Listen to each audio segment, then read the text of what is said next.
Ugh. I was hoping that the intro title would play again because it was kind of interesting. Also super loud. Also, I might need to adjust my sound again. Also, I'm still listening my way through shite. Tisk. Let's see.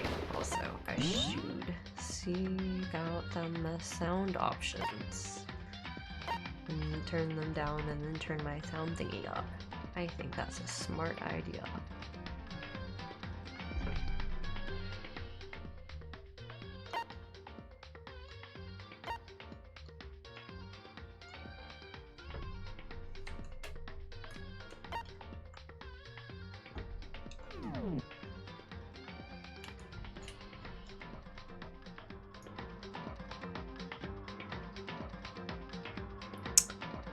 Except I just realized that if I turn that up,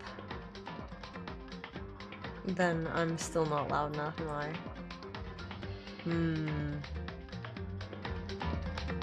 Jeez, okay, if I left that, like, going the way I wanted it to, like, at its full volume. This is at less than a quarter volume. This is like an eighth volume. Well, okay, this is an eighth volume, and then this is like a quarter volume. A little bit, yeah. About right. And it's still so loud. It's so much louder than me. Why you difficult sound? Why you gotta be like this? Anyways, I was like, I'm gonna do more Pokemon, but then I thought about it. It was like, I should power level my Pokemon because I don't like being low level. It's a weird feeling running around being like, oh yeah, like I was gonna switch to my, you know, supposed A-team sort of thing that I actually haven't leveled except for a level 94 Salamence, and yeah.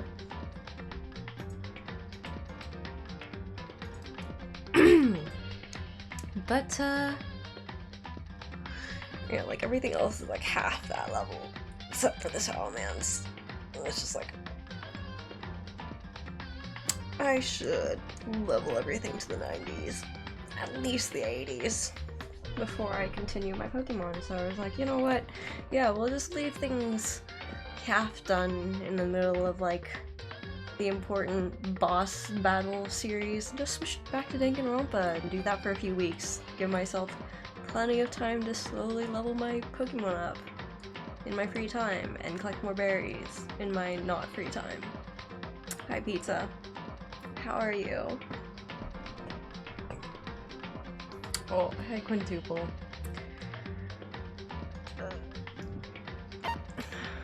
How are you, Quintuple? I'm glad to hear that, Pizza. Man, I waited for a while and the intro title video didn't come back, which is a shame. I am doing alright. I've been like used 3 days of sort of stay-at-home work that I probably should have just made sick days because I was just really tired and not feeling well because I think I gave myself like accidental food poisoning. 10-10 me, yeah, woo, good job. But yeah, I'm glad to hear your LASIK has gone well. But yeah, so I've been tired out this last 2-3 days. I was like, oh, it'll be over in like a day or two. I think I've underestimated like just how long that can take to recover from. I am not tiny. I'm average in height for the American woman, and if we talk about weight, I'm definitely not tiny. God damn it. Hi, Golden Deer. How are you, young and Golden Deer? Fuck you. I am average height. Fuck you, Strudel. Jesus. This is bullshit and inaccurate and not factual at all. You're wrong. I am average height. I checked. I'm average height. So fuck you. Hey, you guys called me. You guys said untruthful. You guys slandered me. Okay? That's slander. That's slander. Okay?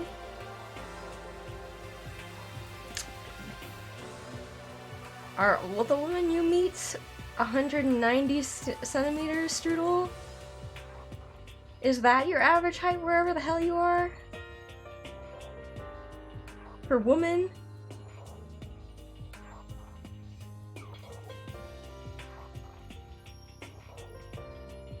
So he's saying that all women, unless they're really, really tall, are just short, and they can't be anything more than short. They can't even be average. They have to be less than in height.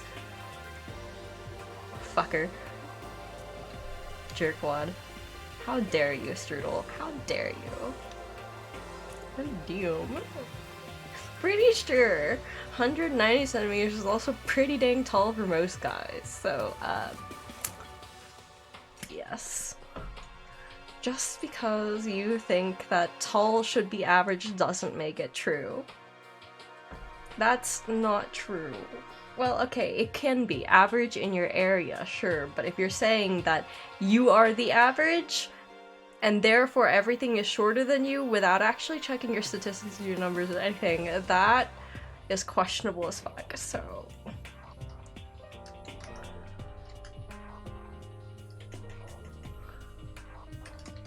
Where the hell is Strudel from?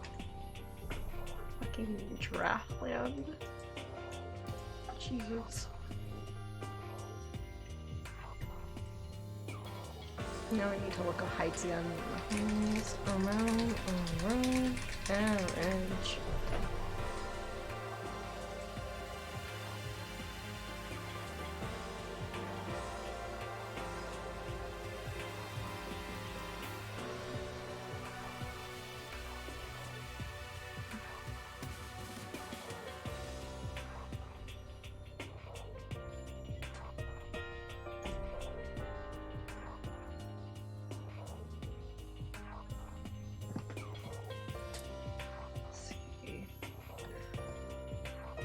Actual global average height of a woman is only 159.5 centimeters. The average height of a man globally is 171 centimeters. Based upon the World Health Organization's data. Oh, no. Where is this? Average height of US Americans. Let's see. Okay, no, this is men's average height. In 2016 is 161.5 centimeters. But it's been increasing slowly. And this is just a general average height, not including different races, etc. Let's see. Where is 190 average? Well, Europe's average is 180 centimeters for men. North America's average is 177 centimeters for men. South America's average is 171 centimeters. Central America's is 168 centimeters, and Africa's is about the same. West, East, and Central Asia is 171 centimeters. Southeast Asia is 164 centimeters. Australia is 179 centimeters in average. The tallest average is in Bosnia and Herzegovina at 183.9 centimeters. The Netherlands is 183.8 centimeters. Montenegro is 183.2 centimeters. Denmark is 182.6 centimeters. Norway is 182.4 centimeters. Serbia is 182.0 centimeters. Iceland is 182. centimeters. Germany is about 181.0 centimeters. Croatia is about 180.5 centimeters, and the Czech Republic is 180.3 centimeters. I wonder what this... I'm assuming this date is 2016, as that's the data that they've been referencing as the most recent data for this. So as of 2016, it's still very far away from 190 centimeters being the average height. Strudel.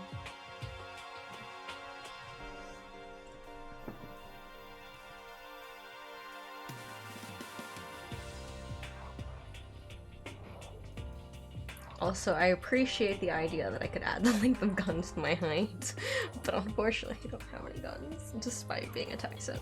I've shot some, but I've not actually owned any, because I don't get out much and I live in a nice and safe suburb,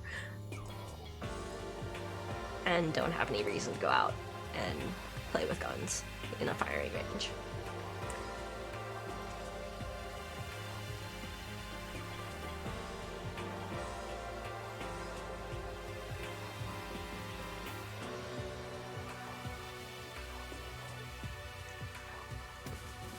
Dutch average is representative. I don't know about that. Anyways, I don't think it's just dragged down by Asians. Let's see. Where is this world data info? Where does this come from? And where is its source? As well as timestamp, I need to know that data. Data sources, scientific studies, FTD. Ah, this one's 2019. Let's see. Highest male average does not surpass 1.84 meters. And again, it's still Europe. Netherlands, Montenegro, Estonia, Denmark, etc. But basically, it's still not, it's not 190 centimeters. And yes, I've already been sidetracked, but literally your greetings were asking for it. Fucker. And I expected it to start like any other day. That's what I expected, but today's count kinda sucks, huh? Toko and Byakuya still refuse to show up, and I haven't seen Miss Asahina anywhere. She said her stomach was hurting, so she's taking it easy in her room for today. Oh. That is rather unusual for her. Normally she is so full of energy. I mean, stress will do that to you, and then there's also other reasons that it would happen that most girls would understand. Which is exactly what makes me worry. So then. So it's just the 7 of us then? God damn, this list really comes in strong when I'm doing Danganronpa. It looks that way. How about that? It's times like this where the committee chairman needs to get things going with a bang. You know what? Maybe next time I should do West of Loathing instead when I'm lisping like this. Just go straight to West of Loathing and just southern lisp my way through everything. Ellipses. Oof, Kiyotakas. Oh, right, because, right, I remember now. Mondo lost his shit and ruined things. I don't think I finished collecting skills and shit from him. I don't know, maybe I did. But Mondo had to go ruin a good thing.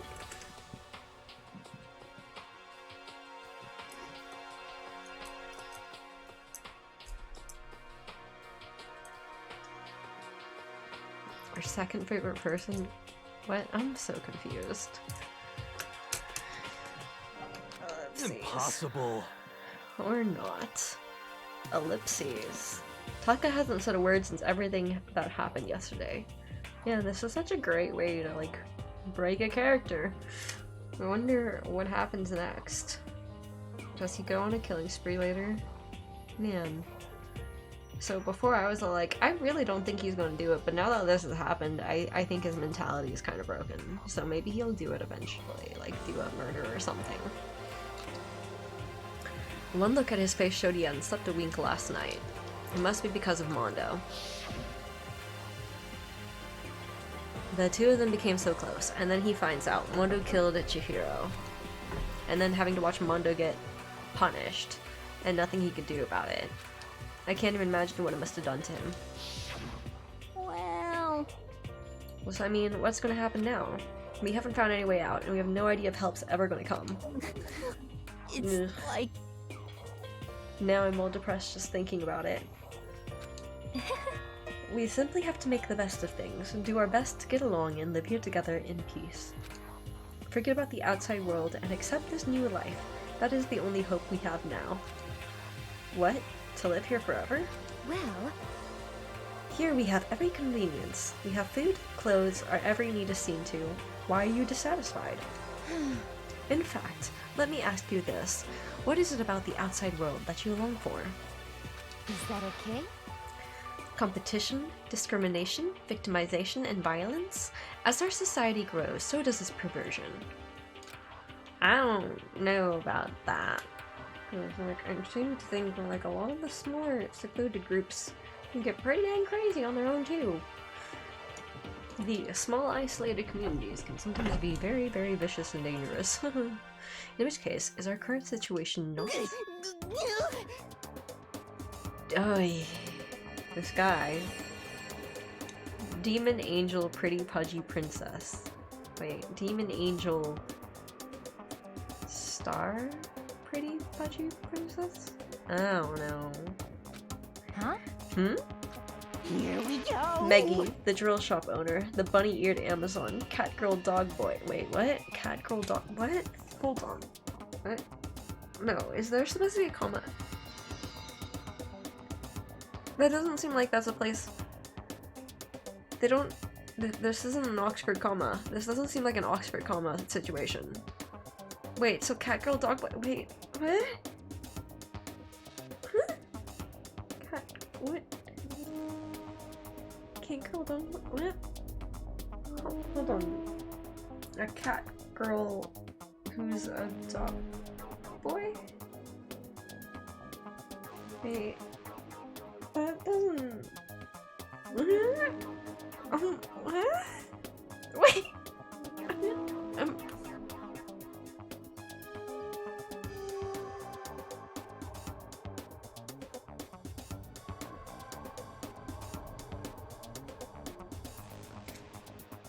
Hifumi's having his breakdown while I'm having a different sort of breakdown. What? Cat girl dog. I'm a little curious, but this is one of those type of morbid curiosity things that make me suspect I might regret it if I ever found out what that was supposed to be.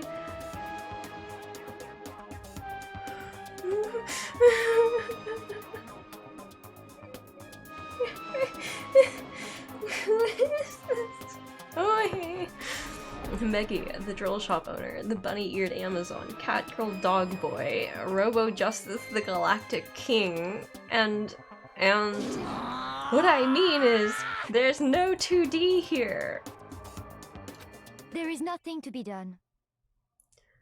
This sudden music change, and just there's nothing to be done. It's just like, if this guy can't be helped, so there's nothing you can do to save him. Just give up now. It's accurate. It's so accurate. It's just so accurate right now. I can't. I think I wrote down Sakura and Hifumi because I think someone mentioned that like the people who show up in like the chapter title card might be involved, and I'm very tempted to, before anything's happened, put down that I think Hifumi is the victim this time around. I think Hifumi is gonna get himself killed this time around.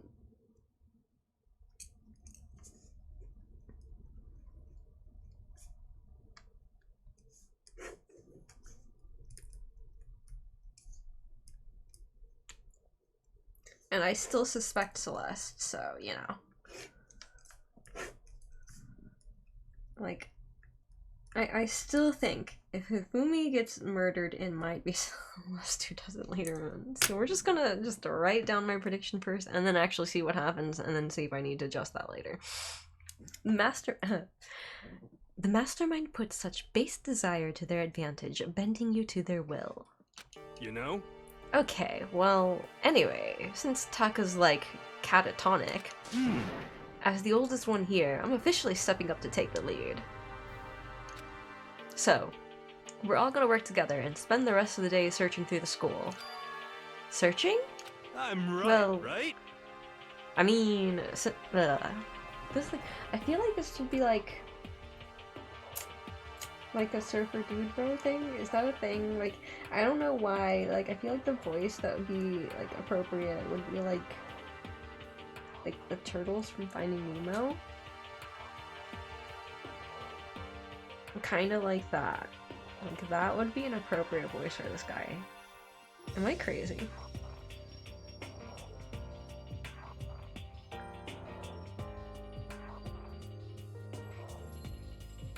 I don't know how to do that voice. Dang.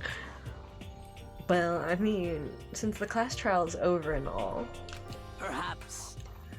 there should be new places for us to investigate. Yeah, that's the ticket. Maybe we'll find some kind of clue this time. Well Then, once we're done eating, let's split up and begin looking around. Do you have any problem with that, Celeste? There may well be a discovery waiting for us, which may further enrich our life here. No. The point is to look for clues. And just as we were starting to come together, she barged in and ruined the conversation. You called for me and so I appeared. Oh boy. You called for me and so I appear. Genocide. What? Ah! Nobody called for you! What the? How come it's Genocide Jill and not Toko? Yes! God, this place is just amazing! Finally a place I can just be my murderous self! Which is why I decided to stop holding back and spread my wings. No more hiding in a cave for me! Plus, I have another battle to fight. The whole killer with a split personality thing is so overdone. I just gotta destroy that stereotype. You echo I'll me! fight all day and all night to murder those totally slanderous cliches. But you are a killer with a split personality.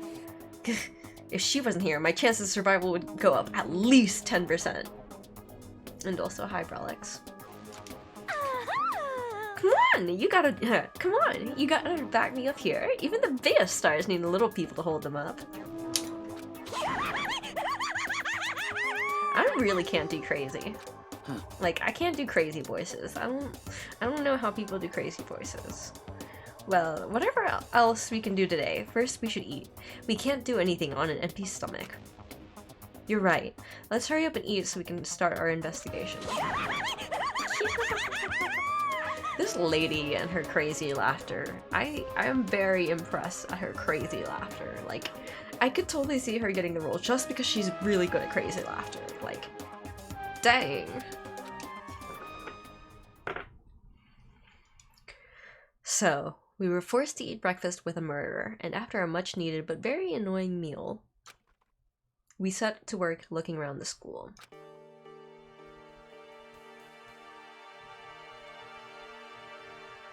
Also, like, if I ever did do a Moon 2020 thing, I was wondering if it should be done, like, actually, that's probably something I should ask in, like, the chat sub, really. Surveillance camera, if I can't break it, maybe I can at least cover up the lens. Ah, finally thinking. God damn it. Still not brave enough to try. I mean, okay, fine. Like, no, I can accept that. If you want to cover the lens, you should do that at a critical moment instead of trying to do that any which way and seeing how things go.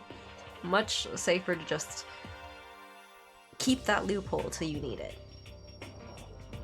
Imagine thinking Genocide Jill is annoying.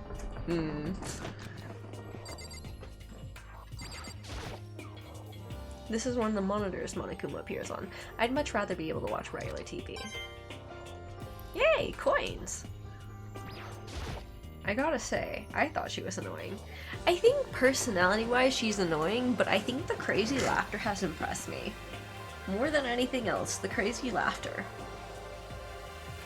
Like, I can see how, like, while she's talking, she can kind of be, like, annoying when she just jumps right in the conversation. Like, you're having this mood and she just completely gives you this mood whiplash and you're just like, Jesus Christ, girl, stop it. Like, we're having a mood right now. Don't interrupt that. But, yeah, like, the mood whiplash, the sudden crazy rambling. You know, but, like, can I actually complain about her crazy rambling? I don't think I have I don't think I can actually do that. I don't think I'm in a position to criticize that at all. I don't look at the clock too much these days. I mean, what's the point? I hope it doesn't become a habit. I might have trouble breaking it once I get out of here. Oh man, look at it. He's still hopeful. I mean, yeah. Also, like, I'm really confused. Like, how... Like, isn't this a courtyard with trees? So, like...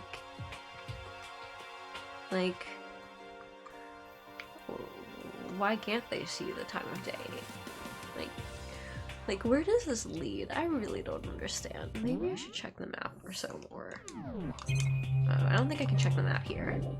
Or wait, maybe I can. No, I don't want to leave yet. No, not that button. Not that button.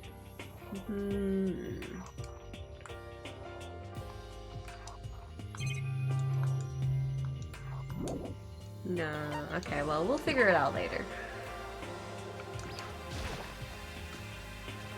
Usually you don't ramble about murder. I mean... Okay, true. I mean, sometimes, but you know, usually. Usually is the key word there, but yes. One is still missing. Sayaka took one of the knives that was here, and then she... ellipses. I still can't forget about it. How could I? I mean, I don't know how many... It's only been like a week or two. It's a bit early to forget about seeing, like, your first murder.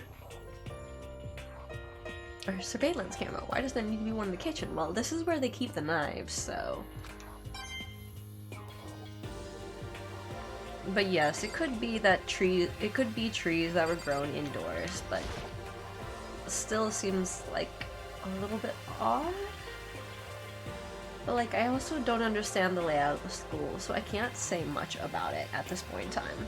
There's a bunch of vegetables all piled up. Because like, I know there's some fancy places that do in fact have like 3, 4, or more stories of just like this central courtyard area, like even in the malls, where they'll just have this area you can just kind of like walk around, you look down when you're walking around the stores, and you just like, you look down and you just see like all the way down to the bottom floor, which might be like many stories down, and like I guess some places I saw did actually grow trees there, but then like they also had skylights, so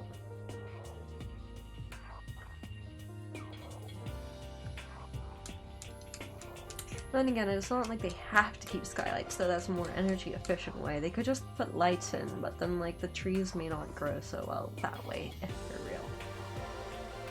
Without proper lighting. There's a bunch of vegetables all piled up. I always pick meat over veggies because I'm still in my teens, and the meat wait, what? I always pick meat over veggies because I'm still in my teens. The meat teens. I don't understand what that phrase means. The meat teens. Is this some sort of like pun-like meaning? I don't... I'm confused.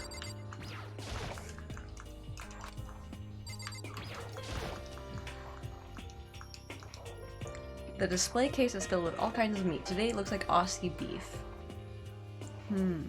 Or no, Aussie beef, specifically. Okay. I mean, I think this is set in Japan, and I think Australia's beef import is actually used a lot more in Asia. because it's closer, I think. I think also Hawaii does beef export, but not too much because they don't have as much grazing land. Actually, no. Hawaii does a lot of importing because they don't actually have that much land because there are a bunch of islands. But I think there are some smaller ranches on in Hawaii. I think I remember hearing about that or so at one point in time. But beef is definitely more expensive in Hawaii. I don't think they'd necessarily make that an export too easily. It could be an export, but it would not be a cheap export. Meat teens. Yeah, I don't understand. I'm very confused by this. I don't understand what he's trying to say. And yes, I'm doing my usual, and I want the money. Even now, the mastermind is probably on the other side of that surveillance camera. Just thinking about it puts me on edge, but there's nothing I can really do about it. Okay, well, yeah, I was going to say something about it, but then I was like, yeah, no, actually, that would put me on edge too, knowing that I'm potentially being watched any moment. It's the latest drum-style washing machine. It seems powerful enough it could wash a whole person. Oh no! Don't start thinking that way, Makoto.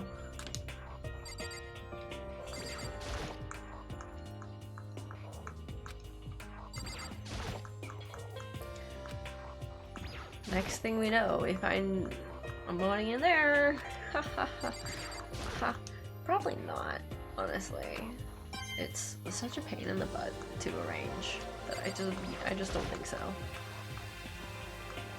Like, it's an impractical way to do it. I wonder if someone brought it from somewhere else.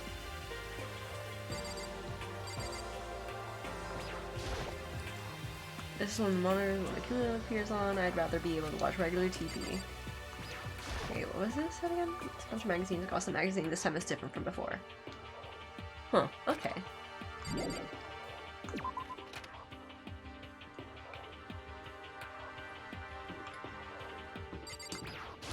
So, my thought that someone was going to get drowned in the bath or the pool didn't pan out yet.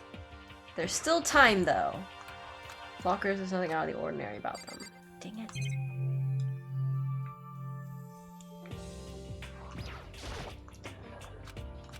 There's a massage chair. It looks pretty old.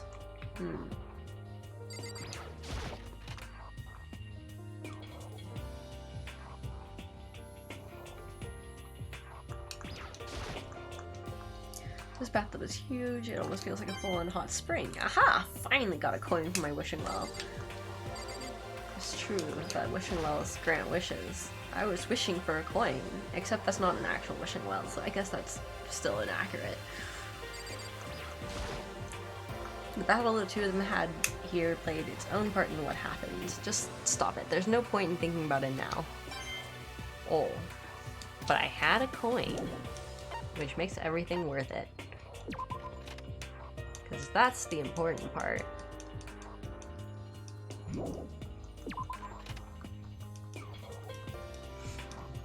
Also, I will be right back.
should like ensure I just eat like something light and easy to digest for the next few days. Boo.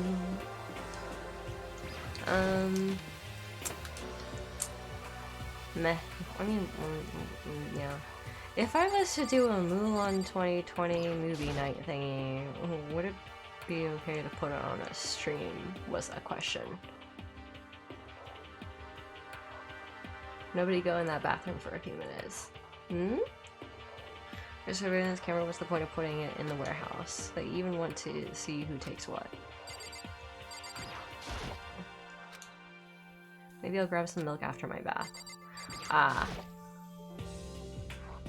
There's all kinds of food here. Well, like, again, if it was a Mulan 2021, it would probably be... Assuming I was allowed control of the remote, which I don't probably control the remote. It's like, it's very possible. I'll just be constantly like stop, start, pausing, complaining, and like not actually fully watching the movie without criticizing. Yeah, I think I saw something about Twitch allowing movie, like like TV streams or like like group watching streams if you used Amazon for the video, because Twitch and Amazon are like yeah, like Amazon acquired it. Yeah, so I think they allow it then, and part of the reason I'd be hesitant to do it the legit way, I guess you could say, as well, would have something to do with if I remember right, would have something to do with us not wanting to give Disney money for that movie. Like, I do not want to give Disney any money for Mulan 2020. Jesus Christ. Filming in Xinjiang, the region where they've got the Uyghur concentration camps, and then thanking a department that has something to do with overseeing the what's it? Public relations about the Uyghur Muslim concentration camps, where they use them as like forced labor, sterilization, re-education, human experimentation, and occasionally also do things like make them donate their organs and then kill them later.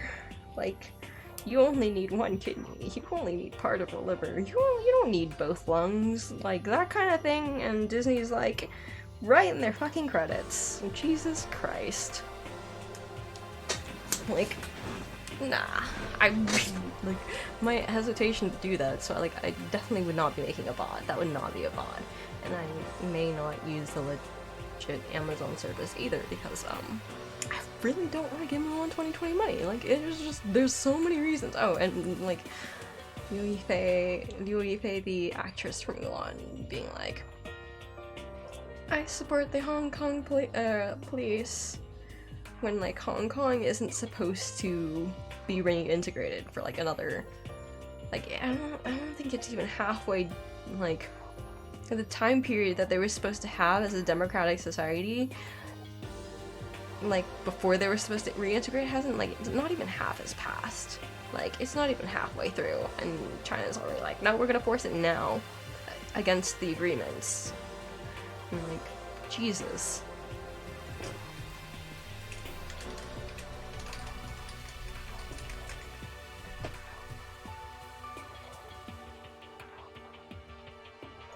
Let's see.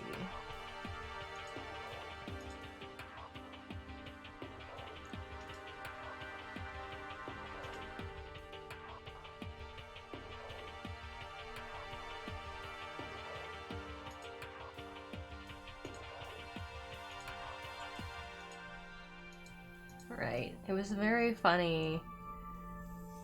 Very amusing credits. China special thanks to, where was it?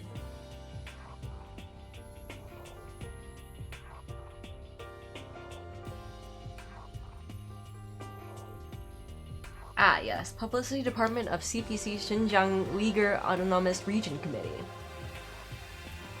They specifically mention that it's part of the committee that's in charge of the Uyghur concentration camps. They got special thanks by Disney in the credits. And then just a few more lines down, like the next block over, it says, American Humane monitored the animal action. No animals were harmed in this video. Just a bunch of Uyghur Muslims, but no one cares about them, right? We just, you know, concentration camps. Who cares about genocide? Disney 2020. Jesus. Yeah, Disney. Woo! Great job, Disney in 2020. We're getting rid of Li Shang because he's a bisexual icon, and China doesn't like that. And also, but like, no. The totally real reason is because, Me Too movement. Because, you know, it's uncomfortable to have a superior who likes his, like someone who's his subordinate, despite, the original 1998 one having, like, their relationship start after she withdrew from the army, and therefore it wasn't a subordinate, like, boss-subordinate relationship at all at that point in time. And in fact, she had more honors than him, therefore she was the one in power, arguably, or at least higher status than he was in some ways by the end of that movie. But yeah, we'll get rid of the bisexual icon Li Shang. We're gonna throw out any semblance of just anything decent, turn the messaging from female empowerment to we're totally empowering females by, you know, constantly having them basically only be special and only like break free from the mold that they have superpowers, and also have them constantly bow to patriarchal authority figures, which again makes sense from certain things, but just the way it's all set up is really badly done, so it's like everything other than empowerment. In fact, it's actually disgusting. I was watching it and I just kept going, you're disgusting. You disgust me. Like, female main character, you're disgusting. You're just a well-trained hound, the Emperor. Like, I felt no empowerment. I felt insulted by the end of, like, just watching reviews. I was just like, this is gross. Just God. Like, there's just so many things wrong with Mulan 2020, and if I was allowed to watch it, there's no way we're getting through that whole thing without me going on multiple rants. Just even the mention of Mulan 2020 makes me rant like crazy. It's already happening. Damn it.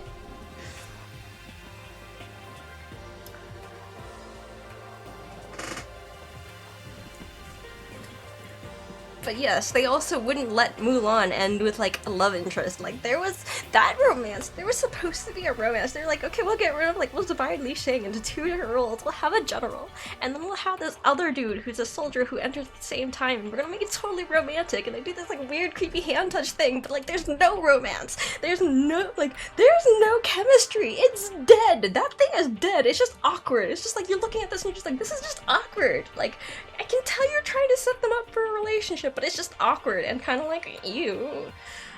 No, like, I don't understand a lot of these decisions.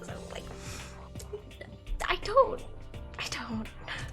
There's just, I watched like 2 or 3 pages. No, I was definitely on the 3rd page of like watching Mulan 2020 reviews. Like, on the YouTube search list, I was already on page 3. I watched like every video on that search list all the way to page 3, and I was like at the bottom of page 3. Like, I've seen a lot of reviews of Mulan 2020, and I hate it already. I've only seen clips here and there, and I hate it already so much.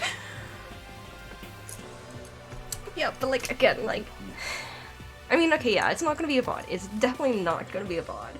Because if I made that thing a VOD, like, I really do not want to give Disney money for that, because it's just like, that's literally putting my money in to support genocide, and I don't support that in any way, shape, or form. It's also supporting shitty writing, and I refuse to do that. It's just so bad in so many ways, from like a moral standpoint, from a story standpoint, from like female empowerment standpoint, like, most standpoints I can look at it from, it's not a good movie. It doesn't do what it tries to do. Like, that's what it will be. It's going to be, like, I would need to set aside a bunch of time and, like, probably potentially get caught by Twitch for not doing things the right way because I want to get on 2020 money. And then, like, I don't know, maybe I'll get myself banned from Twitch, but, like, Jesus. If I do that one as a Twitch stream, like, it's just, I'm not...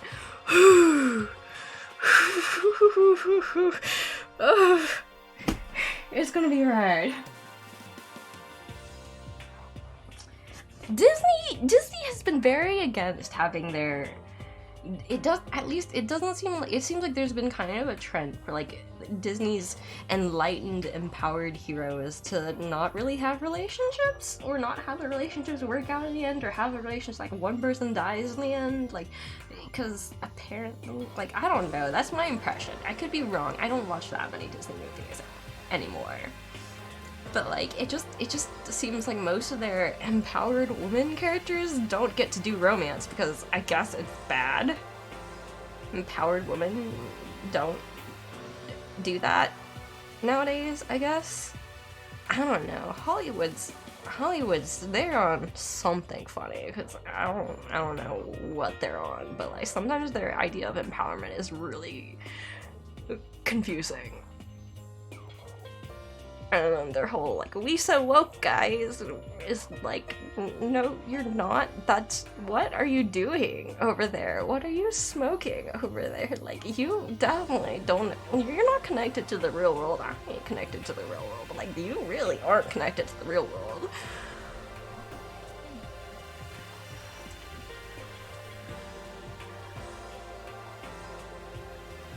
I mean, yeah, I've seen some reviews that are also, they have skits of just Disney, like Mickey Mouse being like money, money, money, money, money kind of things, and maybe a little more explicit and questionable than that. But like, yeah, I've seen that. But like, yes, they're very money oriented, but like they try to act like they're super enlightened and super, you know, woke. And totally care about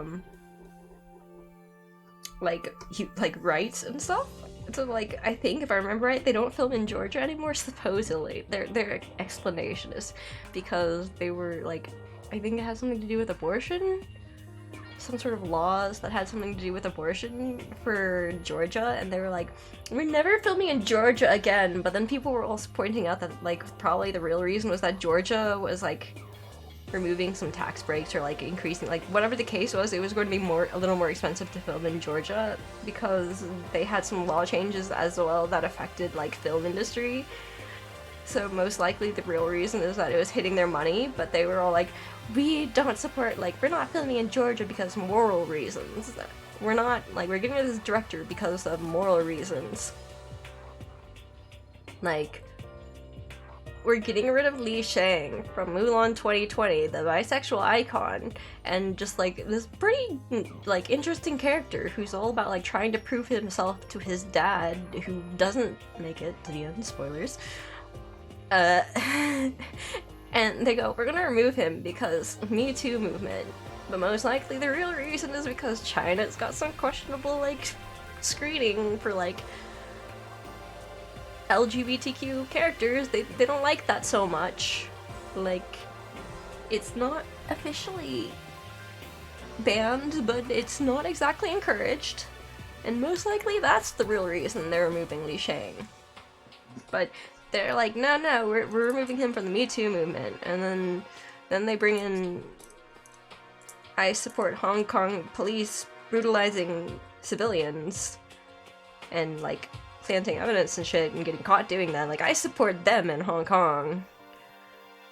Liu Yifei as like their lead actress, who's known for being a pretty girl who is actually legitimately legitimately she's called like a, like I think the word they use is like translated to like fairy, but like legitimately basically her thing is she looks pretty.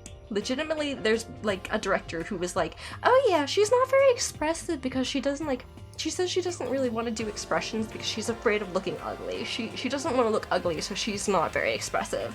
So people were saying, you know, she's a fairy because she ain't human, she ain't like one of us, like she doesn't do this expression thing because she thinks it looks ugly, so she's good at looking pretty, but you want expressiveness. And then I saw some reviews going, oh man, Liu Yifei is a great actor, and I'm like, she's not known for that in Asia, you know? Like, she's not known for being good at acting, she's known for looking pretty and cold and not expressing, because she doesn't want to express despite being an actress. And like, literally, that's what Liu Yifei is known for.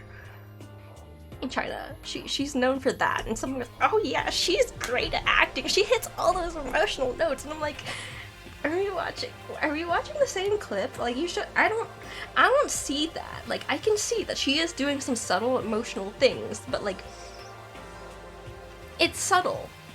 It's very subtle. Like, you have to pay a lot of attention to see it. But it's not powerful acting, and she's not known for being an actual powerful actor. She's known for intentionally trying to avoid making too many expressions because she's afraid they'll make her look ugly. And also she has some fame, because she's out there a lot, and she's pretty.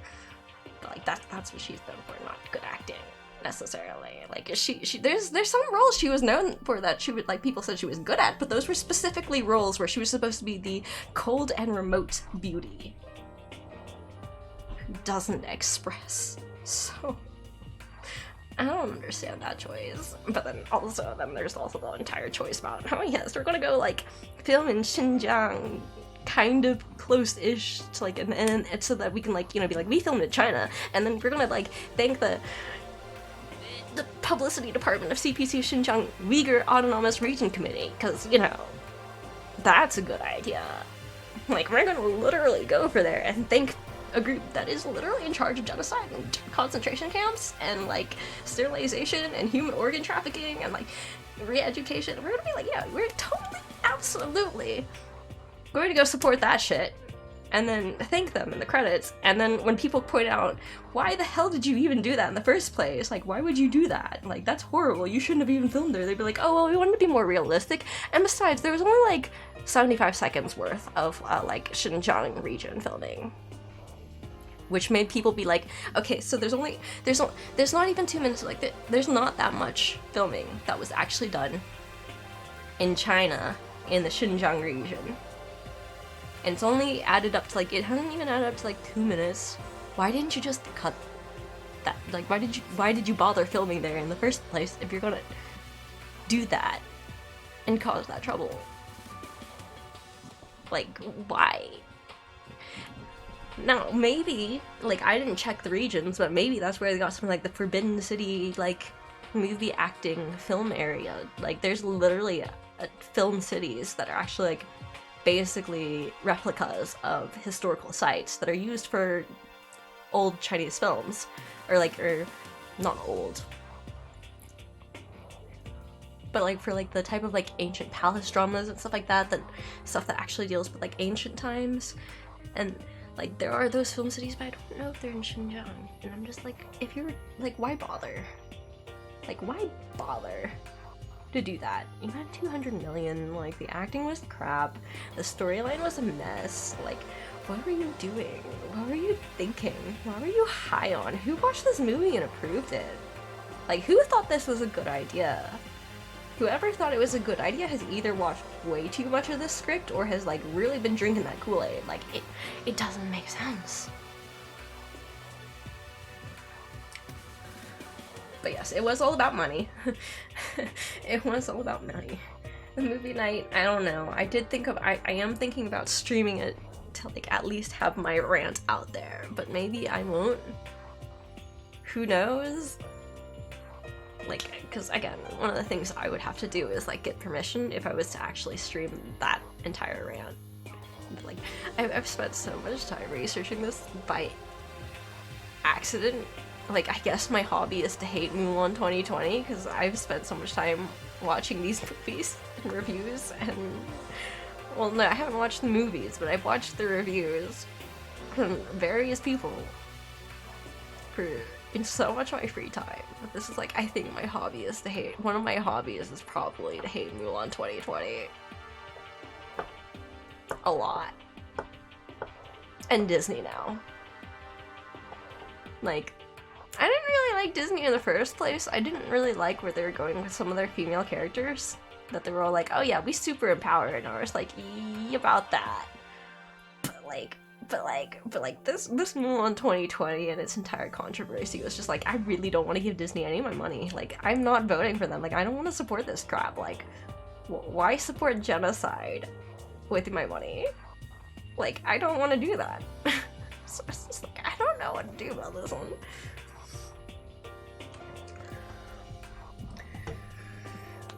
We need the commentary with context. Let's judge her lack of expression together. Yeah, honestly, that would be fun.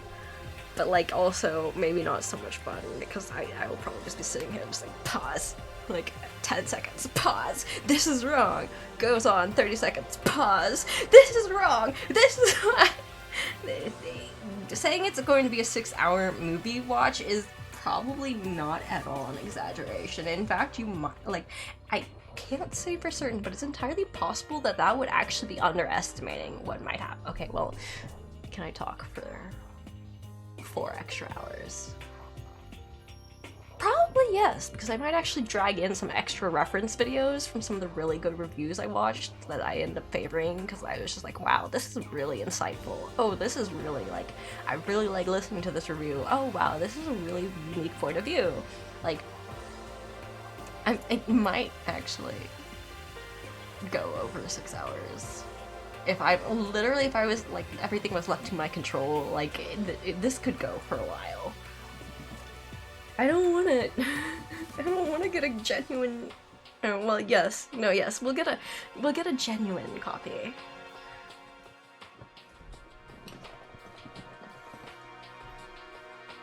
You can't stream the movie or its audio, but you can stream your commentary. I mean, that would make sense. I guess I could stream the commentary, but it wouldn't work so well for anyone else who was, like, listening to the streams. But yes, I could definitely do it on Discord and not have an issue. I don't know if I could do it on Twitch. If I was willing to buy it on Amazon Prime, which I could do. If I was willing to buy it on Amazon Prime, I could stream it on Twitch, and everything would be fine. But I really don't want to get that money anywhere. And also, if I was to stream it on Twitch and then, like, actually watch it with, like, other people, and actually, like, be willing to let other people, like, talk with me, which I am, it would probably still need to be on Discord anyways. Yeah, 6 hour. 6 hour would be kind of an accurate estimate. The thing is like, I'm just sitting here, it's like, it's actually possible that it might be still underestimating how much time it takes. If I'm literally actually left to, like, everything to my own control. For me to go chase whatever tangent my brain goes off onto, like, it is entirely possible it would go over 6 hours. Just a really, really long rant. And now that I think about it, if it was a really, really long rant on a Twitch stream without actually, like, letting people watch the movie as well and see all the sources and, like, stuff, it would probably be a very boring stream, so yeah, I guess I'll just have to be Discord. Alright, there's all kind of food here, from ingredients to candy, they got everything. Oop. There's even some stuff here that's totally out of season. Woot, okay, got the money, I can leave now. Like, there's usually about, like, so my from what I can tell, there's, like, a coin in basically every room. In most main rooms. Oh wait, no, this is the girls' bathroom. I'm currently a Makoto, who's a dude. But yes,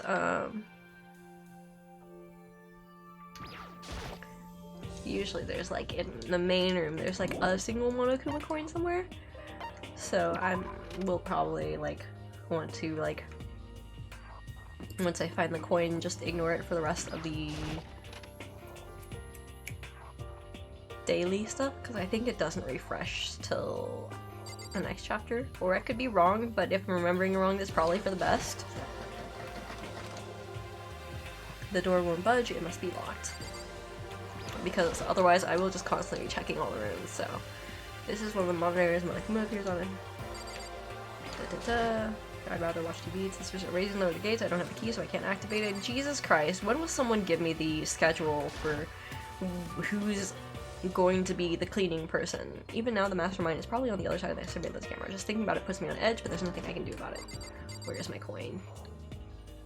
Yo, where is my coin? Alright, fine.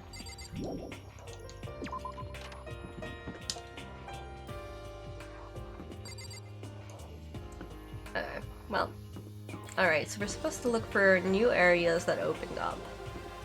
And it is apparently not these stairs, and it's not in the bathroom, which I really didn't expect it to be. So it's not in the dormitory area.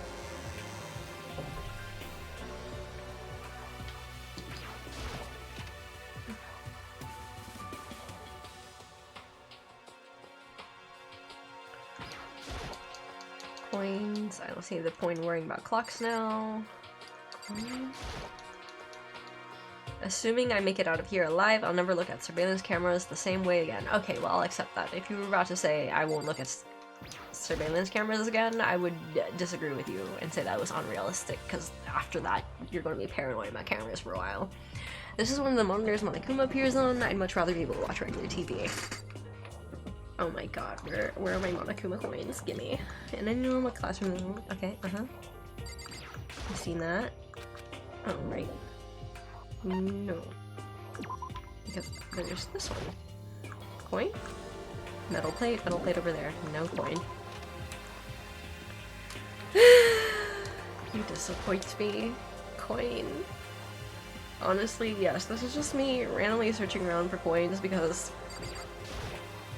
I want to do gacha later on at some point in time. Hopefully without being interrupted by yet another character running into my room when I was like, yeah, I'm gonna do gacha stuff now. This is the desk I woke up on when I first got here. The little pamphlet is still laying there. I have absolutely no desire to look at it ever again. Why don't you have a desire to throw it away, though? This is one of the monitors Monokuma appears on. I'd much rather be able to watch regular TV. The clock is telling me what time it is, but I can't stay outside, so I have no idea if it's even right.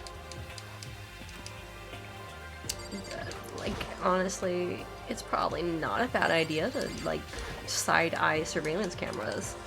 Now, there's probably plenty of times where the surveillance camera is, depending on where you're at, may not even be working.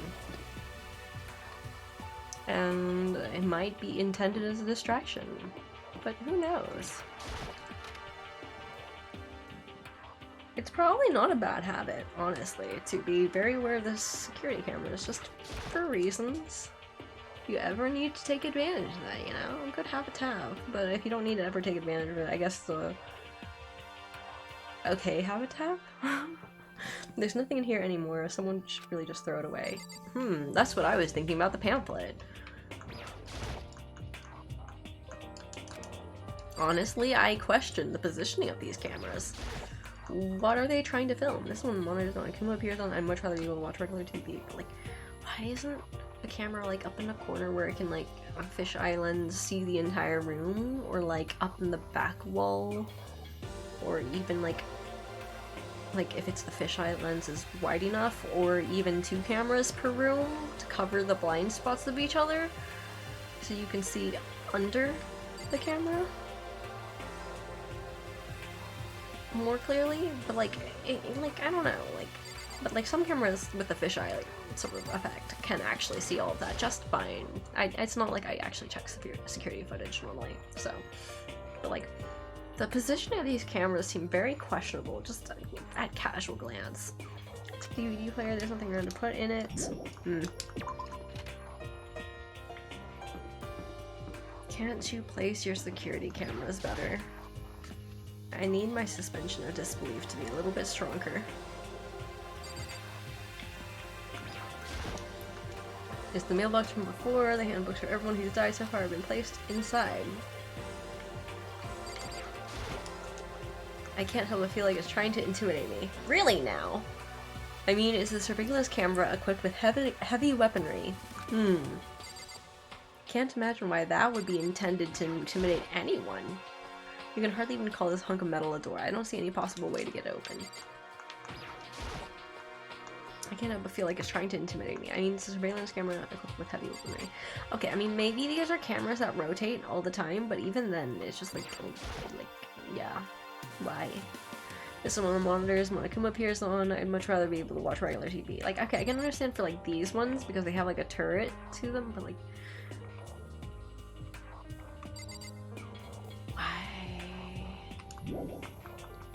why are some of these cameras positioned so weirdly? And then it's like, what if you have everything distracted at the front door? Then where's the camera that's positioned at the back door? Something crazy is going on over here. Like, what if something's in the front door and you have to go, like, freaking blow the- Oh, it's open! Hey! Finally this paid off! Oh wait, they don't have the caution tape. I probably should have noticed that at a glance. So I guess now we can get in here too. Convenient. Finally, oop! We're seeing x-rays. And diagrams. You know, I'm disappointed that they're not letting me look at this information thing or like a stack of pamphlets, because here's what I would have done if I was like the freaking Monokuma. I would just be like how-to guides for like how to kill a person. I'm just like, here is the anatomical, you know, weaknesses of people. Did you know if you cut this artery, blah blah blah, you might bleed out in X amount of seconds? Did you know you can kill a person this X way? Like, I would like have a just to screw with people. If I was Monokuma, I would have pamphlets on how to kill a person. And like maybe try to title in like the same with like how to win friends and influence people kind of thing. But like, or like 7 habits of highly effective people, but like the pamphlet version for murder. How to murder for dummies. Like, just why? Why not? This is a missed opportunity. What kind of monitor is this? Who would even make this kind of thing? I don't know. It looks really freaking weird at this angle.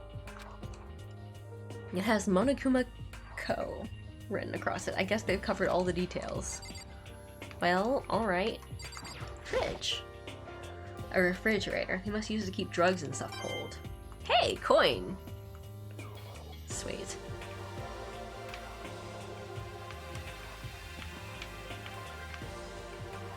Literally, we can't examine this, Marty? Okay. Disappoint.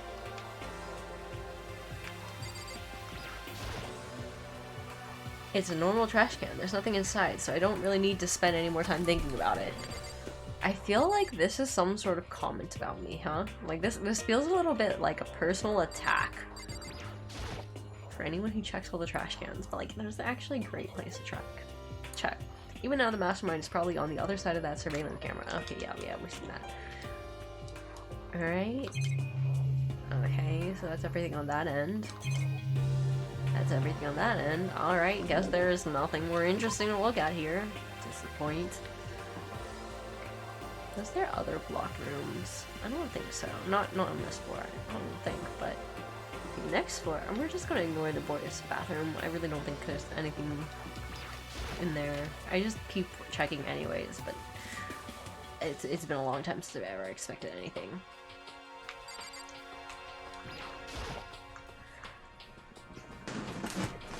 Assuming I make it out here alive, I'll never look at the surveillance cameras the same way again. This is one of the monitors Monokuma appears on. I'd much rather be able to watch regular TV.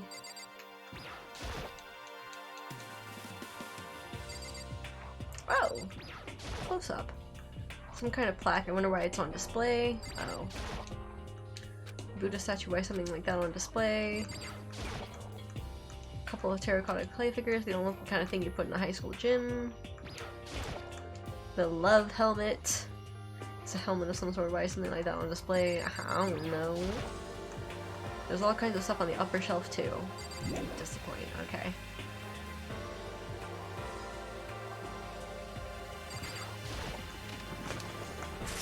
You know, actually, I haven't found anything good in the gym in a while. I mean, that might be the point, just to make me never check the gym anymore. But like, it's been a while since I found anything good in this gym.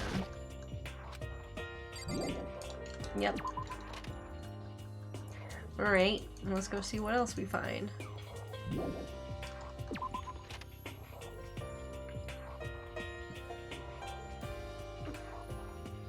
up these stairs, I'm pretty sure. The pool, where someone has not yet been murdered. Nothing's changed on this floor. The only difference is the gate blocking the stairs up to the 3rd floor is gone. What do you mean nothing's changed then? Okay. Sure. Guess that's where they want us to head next. I wonder what kind of crazy stuff is up there. I don't know. Next murder location? Probably, actually.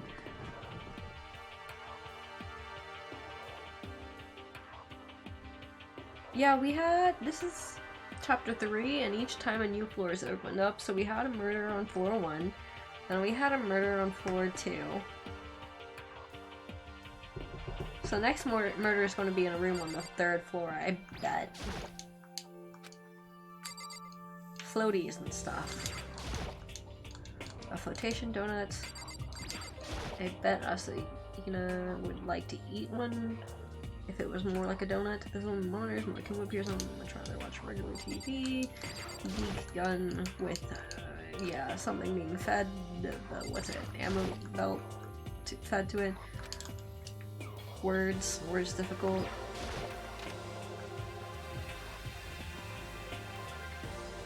I'm almost done searching for this beautiful posters here. Coffee stains on the carpet gone, the bikini model poster is back. It's just like a Sayaka, Monokuma must have done it. This is one of the monitors, Monokuma appears on, I can't let it get to me, I need to just forget about it. Question mark? You know, we haven't had the stereotypical body found in a punching bag yet. Wouldn't that be an interesting thing? Even now the mastermind is probably on the other side of that surveillance camera. This thing that puts me on edge, but there's nothing I can really do about it. What are you doing here, Byakuya? Isn't it obvious I'm reading? On. I was hoping I wouldn't be bothered in a place like this, so sorry. Anyways, it looks like everything's been returned to normal here. Coffee stains in the carpet are gone, and the bikini model poster is back. It's just like the Sayaka. Monokuma must have done it. Okay. Disappointing. I mean, I don't know. It's one of the... I don't know if it's stereotypical. I feel like I've seen that a few times before. You just see a punching bag, and then someone just, notices a weird smell or sees blood dripping from a punching bag, opens it up and finds a body. This one Monokuma appears on, I'd much rather be able to watch regular TV. And it's potentially like after a scene of you see someone viciously punching the shit out of a punching bag. So, and it turns out, they've literally stuffed a person in there and let them get the hell beaten out of them and then left the body there. That situation. I'm sure I've seen that in multiple places before. Just filmed that way. And I don't even watch horror. So it wasn't a horror movie. It must have been action? I've seen some pretty bad. I don't know. Actually, I don't really like... I don't know. I don't know where I've seen that before, but I feel like I've seen it in several occasions. Just a body in a punching bag. Just to help underline, help underline the brutality of this unfortunate person's,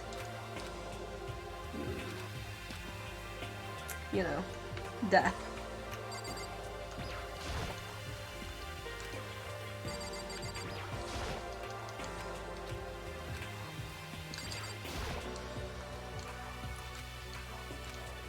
Pretty dusty. Looks like this library's been neglected for a pretty long time. I don't know.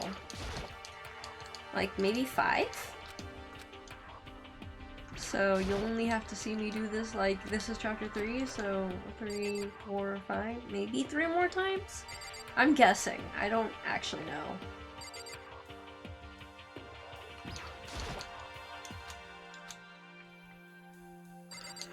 I have not been getting my coin. What happened to that laptop that was there? That old abandoned laptop? Where did it go? Am I crazy?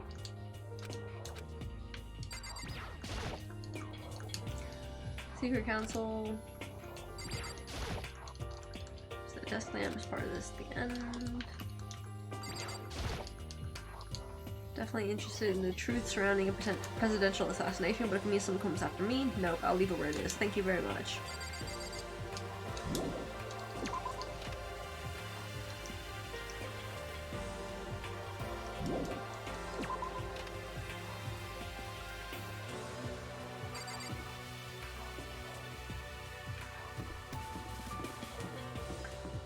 Alright. We have more weird lighting things, okay. Reality isn't everything. So, are those pink splotches supposed to be like blood? I looked at the clock and I sighed. Because like, I've noticed, you know, the whole pink blood thing. Last I remember, my favorite character got motorcycled to death. Has anyone died since then? Not yet. No, we've just started the next chapter. And I'm just looking for new clues and also just coins. But I haven't been seeing any coins, so I'm basically done looking for coins on this floor. And then there's only the new area to explore, which I'll be poking everything anyways, just because it's a new area.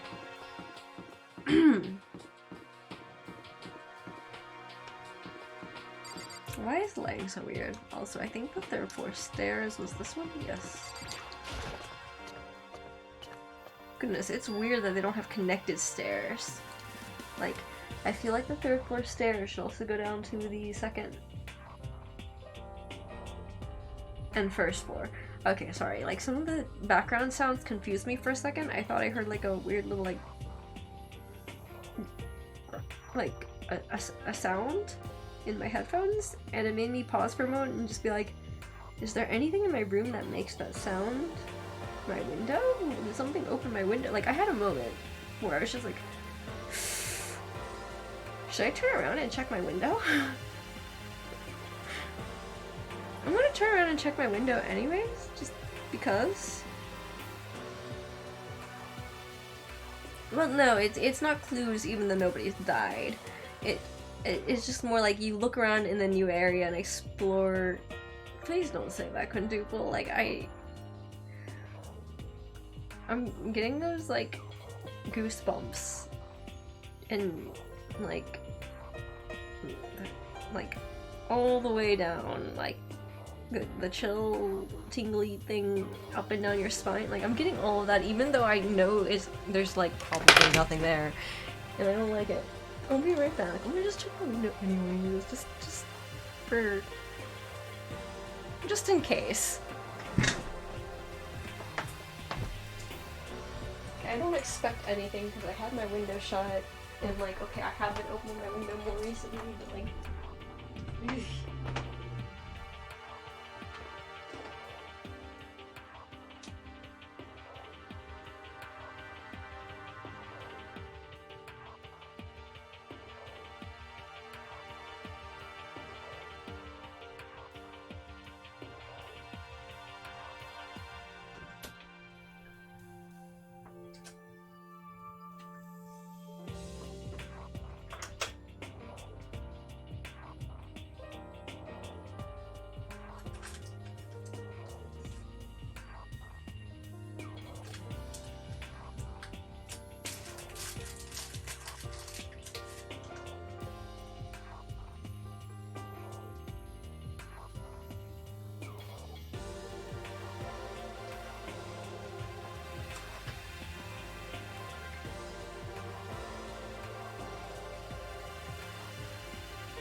okay, good. Like I expected, there's nothing there, but I don't like that feeling.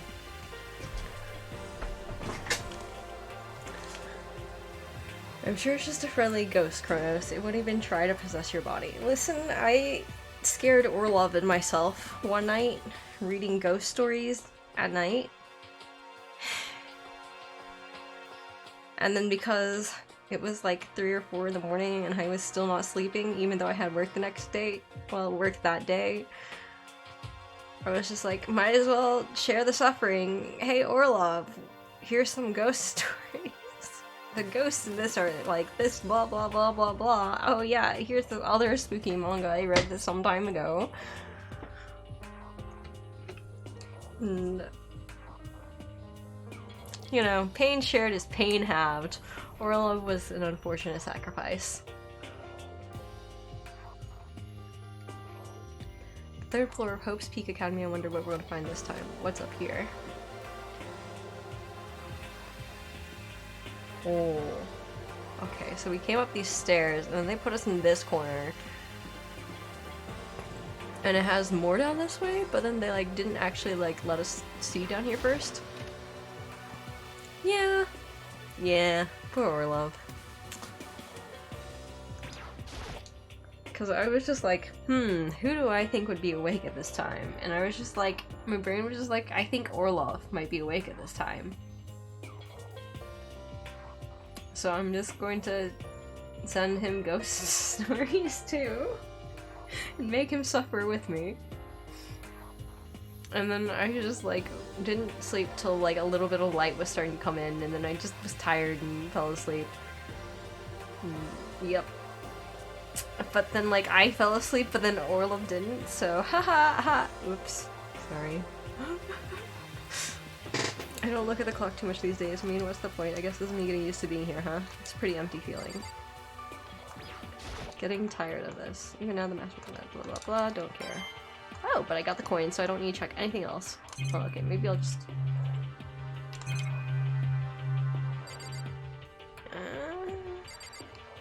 we'll check anyways, just in case. What if there's something important? Yeah, another metal plate? I guess I shouldn't expect to find an open window anywhere. This is one of the monitors Monokuma appears on. I'd much rather be able to watch regular TV. I mean, oh god, brain, no. Why did you put that image in my head? Ah, god damn it.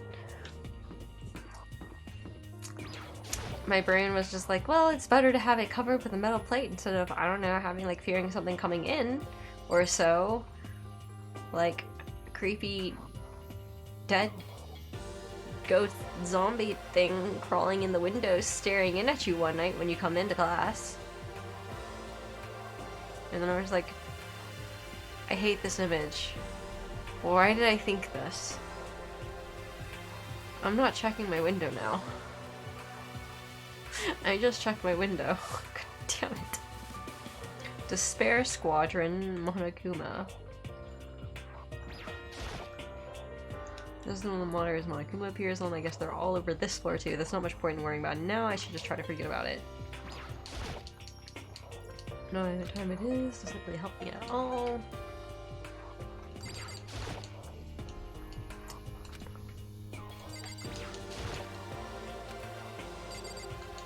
No loose screws.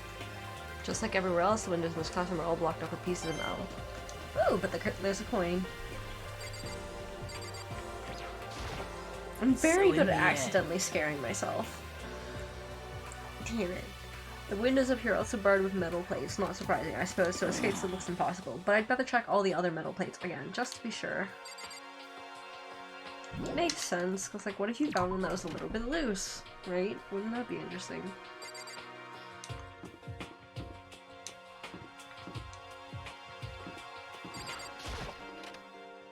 What is this room? Ah, recreation room. Oh, so this Let's see. a recreation room. A place for students to come and relax. I never would have imagined a school having a place like this. Well, no normal school would. It has Othello, shogi, even a dartboard and a pool table. And look at this. They have even provided us with a remarkable number of magazines. Isn't it wonderful? Those will certainly be helpful in keeping our boredom at bay. Ah! Fucker. Ring, ring, ring. Hello there! Allow me to expound. We've got fashion, motorcycles, martial arts, video games, baseball, science, all kinds of magazines. Oh, but nothing dirty. This is a school, after all. If you need a quick fix, check out the swimsuit mags. So then... And will you be adding to our collection as new issues come out? Too bad. Sorry, no can do. Even if I wanted to. Right now, magazines are kinda what? Watch out! Whoops! Nothing, never mind. No, no, no. Anyway, that's it for my expoundation. Bye-bye. Ellipses. What he said. I know, right? It bothers me too. Most unfortunate. Life here would be that much nicer if he could add some new issues once in a while. How disappointing. Really? A pool table isn't normal school equipment. Is this thanks to Monokuma, or did the school buy it? There's a table here. It's kind of similar to the desk in the classroom, but also kind of not. There's even a dartboard. Did Monokuma put this here, or was it always part of the school?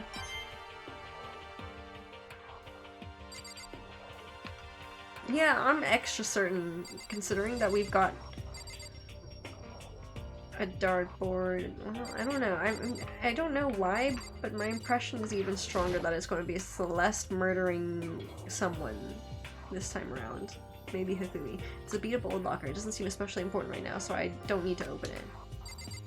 Alright, what do you mean you don't need to open it? You check everywhere! This looks like some kind of bottle, but what the heck is it? Maybe it's just for decoration or something. But yes, I don't know why, but this seems very suitable for Celeste, and it just makes me even more certain that Celeste is going to do something this time around. There are all different kinds of magazines here on the shelf. We even have a bunch of monthly comics, but without getting regular updates, what's the point?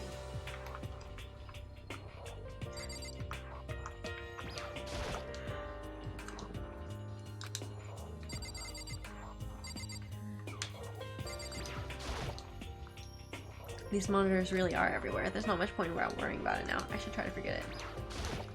There is nothing to be done. It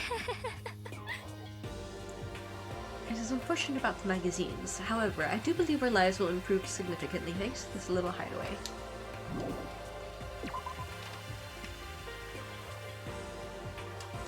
Ah, the rec room.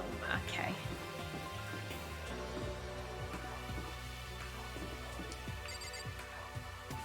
What is down this hallway? I don't know. It would seem... So the third floor opened up this time. After a brief investigation, it looks like there's a physics lab and an art room. Whew. I also found a huge machine of some kind in the physics lab. I wonder what it does. It is almost as if it's saying, you should go check out the physics lab. So I should check the art room first. Alright. Wait, but the art room's got like this entire other section? Alright, but like, what is? Okay. I need to...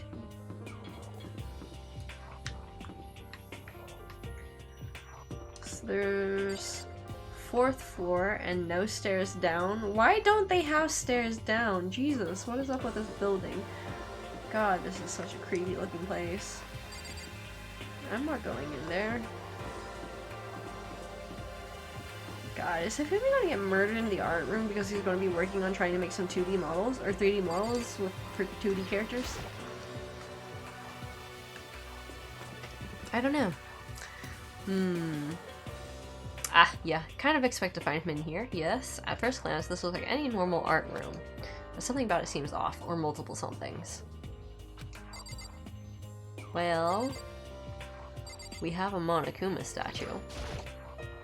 Is this a statue of Monokuma? Who would ever want to make something like this? Still, the quality is surprising. Yeah, I'm not surprised I got a coin from that. Even here there's a surveillance camera. I should just ignore it, but I can't seem to help myself. Well, you shouldn't ignore things in this situation. This is a statue of Neo. I've never really heard of anyone using a Neo statue for life drawing classes or whatever. It's a locker, but it doesn't seem like there's anything inside.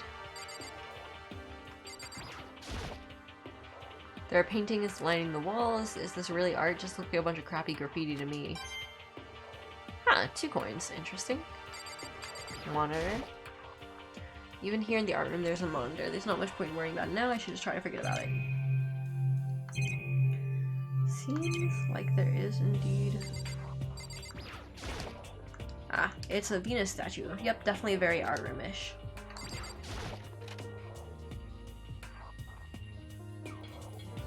Oh, someone's gonna take a. Oh wait, never mind. I don't. That was jumping to conclusions. I was like, someone's gonna take a chisel to the skull, but then I thought about it and I was like, actually, maybe not. This is the repository that's attached to the art room. It's used to store different artsy things. Oh, interesting. There's something on the floor. It looks like a picture, but as I stretch my hand out to pick it up, almost as if on its own, my hand froze. Huh? What I saw in that picture was Chihiro, Leon, and Mondo.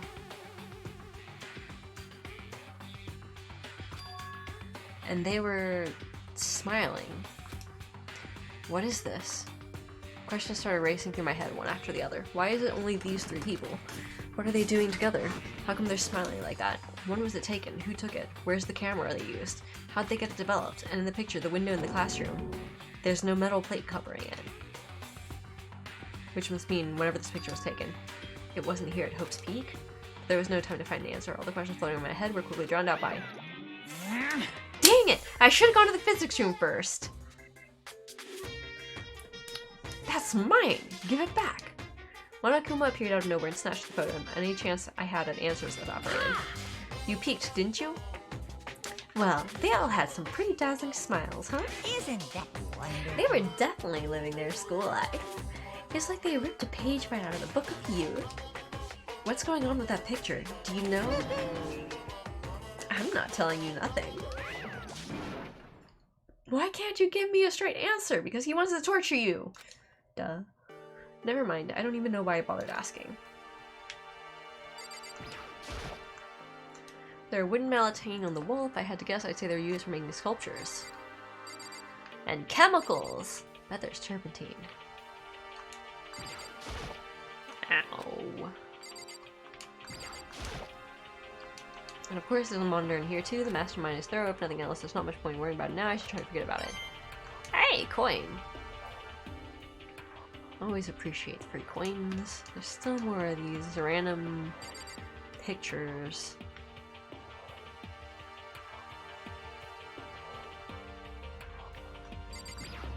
Really? There's a servant coming here too. Naturally, the mastermind didn't miss a single detail. Really? That's it? That's it? Nothing else like that? Oh! Okay. Well, I almost missed something. A dolly. They must use it to move all these statues around. I bet that's going to get used.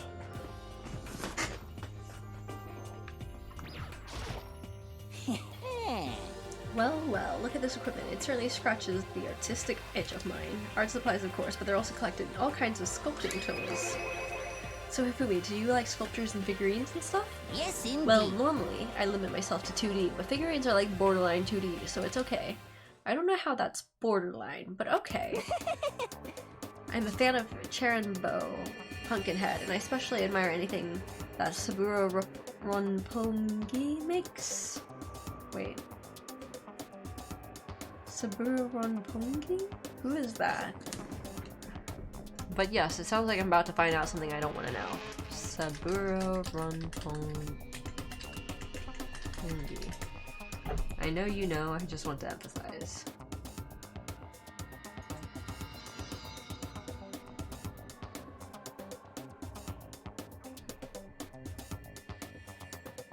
Saburo Ronpongi. I don't know who that is.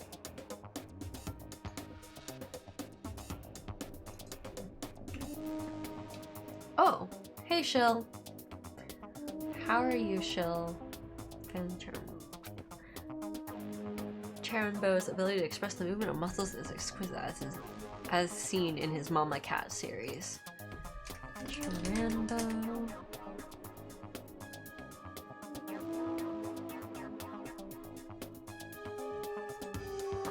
Okay, maybe these aren't real people. I don't know.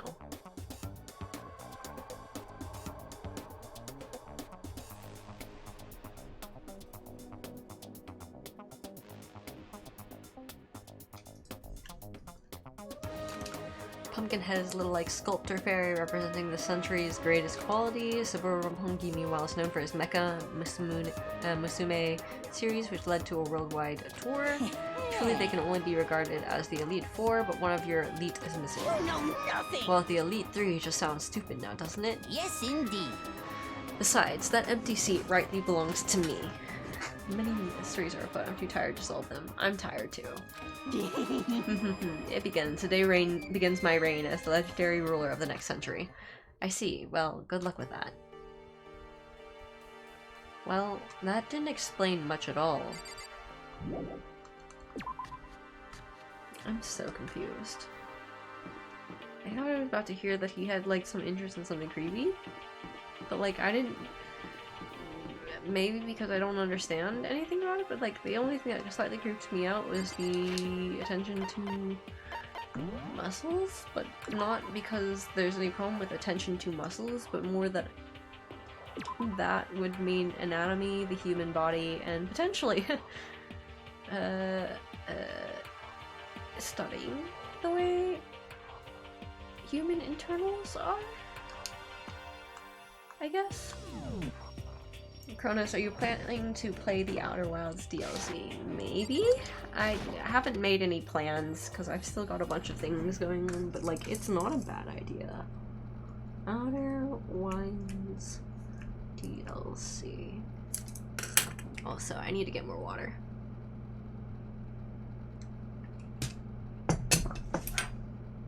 Be right back.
There's some loud music going on downstairs.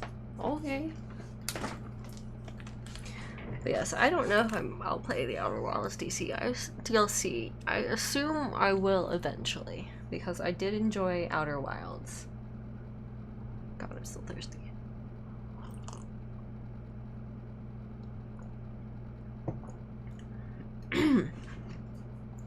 This is the physics lab. Oh god, how much did I miss? Not... Oh, you actually did miss... I did go off on a Mulan 2020 rant again. I went on a Mulan 2020 Disney is terrible, no morals whatsoever, they just love money rant. Yes, the game has not progressed very far. Rants, though. I did go off on a little ranting tangent about how much I hate on 2020 and how it fucked up female empowerment and was anything but empowering, and was also like a shitty example of like good morals, and was just poorly written and wasn't doing any of the goals it achieved, and rightfully didn't earn money. Well, I didn't say that part. Some of it I didn't say. Like, I didn't say rightfully didn't earn money, but I did say I wasn't giving money to Disney. Also, this sound here that I keep hearing in this room makes me think it's my fan, but my fan's off. This is the physics lab. It's less like a classroom and more like some kind of research institute. I'd better look around a bit more. We're trying to convince Cronus to do a movie night plus ranting stream thingy. Like, I can do a stream. I definitely can't keep the VOD if I stream it on Twitch. And I was definitely thinking of doing at least a Discord movie stream.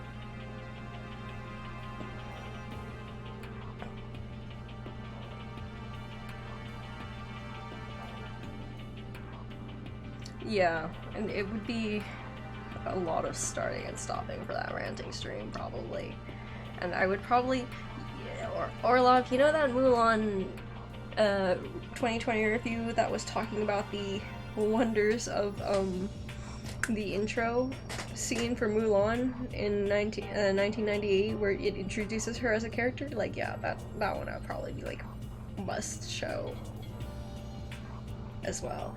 Yes, that was a very good video. Like, at least the beginning. I'm pretty sure later on it's like kind of spoilery, but like, at least the beginning. Like, it's a good video. I might actually just link it, but like, I mean, who cares if I spoil Mulan 2020? It is trash, and I mean, I'm not wrong. It is trash. Well, I could just, you know, post that YouTube link. Was it this one? Let's check. Ah, yes. Pretty dang sure it's this one. Yep. JXC's Mulan remake is awful.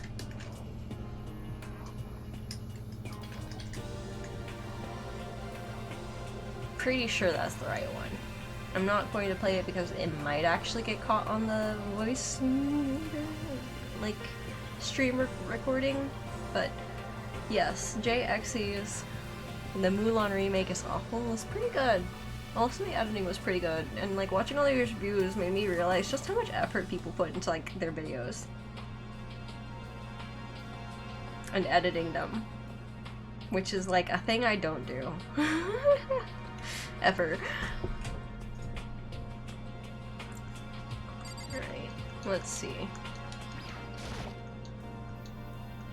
What's up with this ridiculously big machine? Watch out!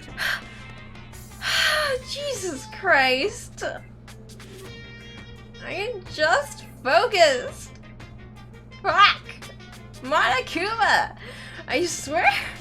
He's like trying to get himself punted just so he can have an excuse to kill me! Fucker!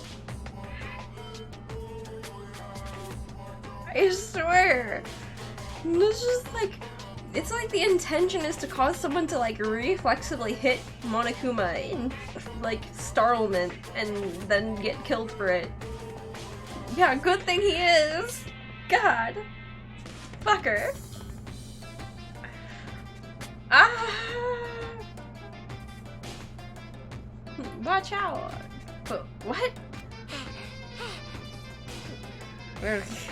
What? You want to do some I can't right now. I'm still like, god damn it, Monokuma. Jesus Christ, my heart rate has not calmed yet, you fucker. I can't. I can't. My heart, I'm pretty sure my heart is still like, God, that startled me. I was like, I leaned in, was like focusing, like, I wonder what that, and then just sudden music change and Monokuma popping in, and I just shot back in my chair. I'm like, fucker. I can't. I can't do a voice right now. What, Monaco? What, you want to do some quantum leaping? Huh? That's a time machine. Pretty awesome, right? It was designed by a student right here at Hope's Peak, the ultimate physicist. Although, they don't go here anymore. They died during the tragedy. A time machine? Seriously? So I can go back in time? Okay, then let me get in there and go back to the past, and I can... This time I'll stop Mondo for sure. Oh, sorry. Not possible. This particular time machine can only go back 1 minute. It comes in handy when you, like, leave your pizza bagels in the microwave 1 minute too long. 1 minute? Hmm? You sound so disappointed. But actually, I was lying about the whole thing anyway. There's no such thing as time machines. What? Hey! Honestly, it's just an air purifier. Air purifier? In other words, it can produce clean air no matter where you're at. With that thing, you could even live on Mars. But what's with the discombobulating gravity and deadly... but what with... Oh, okay, wait, no, this is still Monokuma. But what with the discombobulating gravity and deadly low temperatures, you probably don't want to live on Mars. you guys? Anyway, this machine is the reason you guys have all this delicious air. So don't go messing with it. You break it and it's your butt. This huge thing is just an air purifier? And more than that. Ellipses. To go out of your way to say something you know will hurt someone who's already suffering? God damn you. Hey, I got a coin. Everything can be sold with money. I don't know. So, some capitalist somewhere. Some wealthy capitalist somewhere. I have been reading some funny Chinese novels, honestly, and some of them are pretty good. Also, some of this, yeah. This machine obviously has some kind of purpose, but I don't know anything about physics to begin with, and so I wouldn't have a clue where to start with this.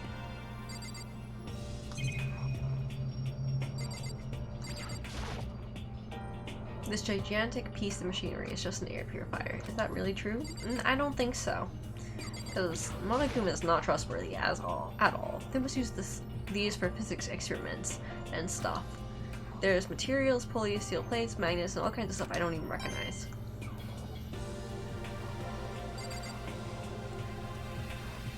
Like, this is a little too complex, I would think, for... If it wasn't... Well... No, but then why would it need this special monitor? I don't know. Special monitor bank. But, like, some of it just seems a little bit... out of place for an air purifier? Then what do you need all some of these tubes for? But I don't know. Yeah, there's so much more than physics to know what the hell is going on. I would agree. Like, there's a lot here. There's, like, definitely mechanical engineering, electronics, like, programming, most likely, because they've got some interfaces and shit. Like, there's a lot going on in this machine. Like, it would take multiple, scientists, I'm pretty sure. Ah, monitor. There's a monitor here too, naturally. But, like, I'm pretty sure at one point in time I did manage to... camera. I thought I saw this. Oh, this is... It's a digital camera. It's got some kind of weird anime-style design on it. I wonder who that might be. Was it the Demon Angel something... Demon Angel Star something... something... Yeah, this is probably belongs to Hifumi. It's kind of beat up, but it looks like it still turns on just fine. Yep, it still works. I should show the others later. But this belongs to Hifumi. Wonder why I think such a thing. I could have sworn I turned this camera at a different point in time, like the other way, so I could have seen what was over there in this corner, but without turning it quite like this. Or maybe I was remembering wrong. I could have been remembering wrong. And those monitor each individual atom of air. Yeah, maybe. Probably not. Hey Taka, do you think this place is like some kind of research institute? Ellipses, still no reaction. But like, yeah, it's a bit odd for just an air purifier. There's a lot going on in here.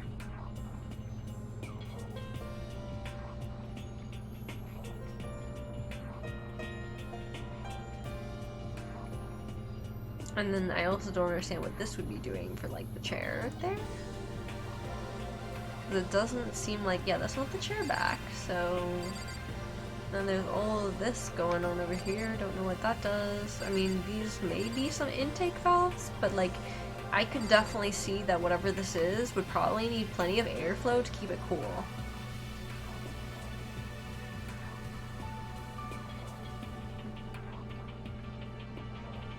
Why is Taka frozen solid?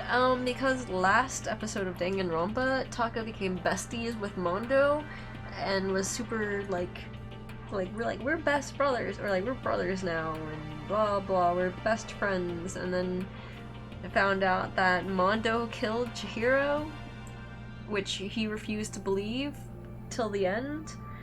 And then Mondo was executed and he had to see that, and then like ever since then he's been basically shell-shocked, and this is basically like the day after all of that happened.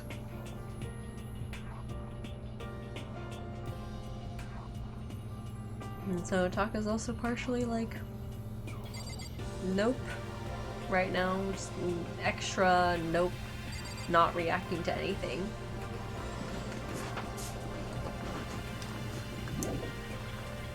Better look around a bit more. What? I mean, okay, maybe this door? Oh, okay, I can go through that door. Alright. He's grieving for his bro, yes. Oh, this is the equipment room.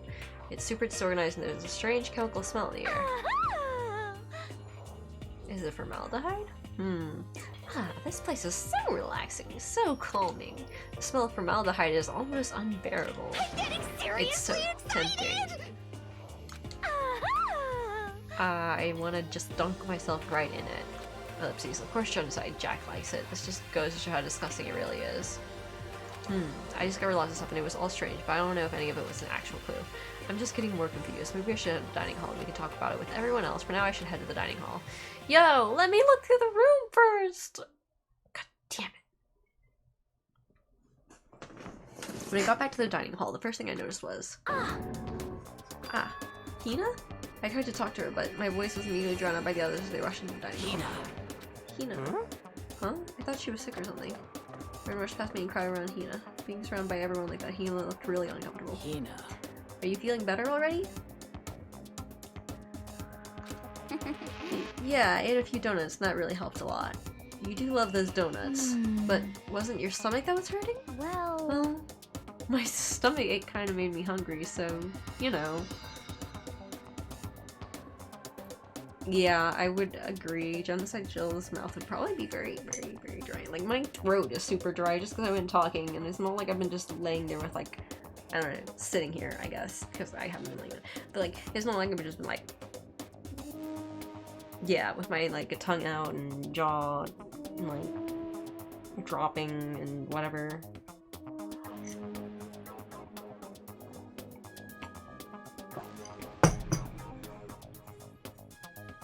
Constantly.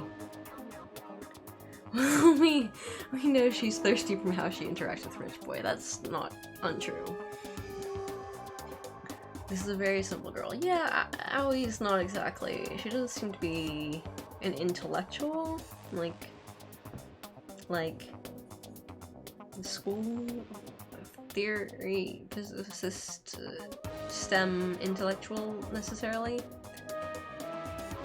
That or a lot of drool falling to the floor. Honestly, probably also true because, like, whenever you get, like, yeah. But probably, she probably would be. With a, how is her tongue that long? But, like, also, if she's keeping it out all the time, then, like, if I remember right, with the way the mouth works, like, you would not be able to keep from accidentally drooling a lot.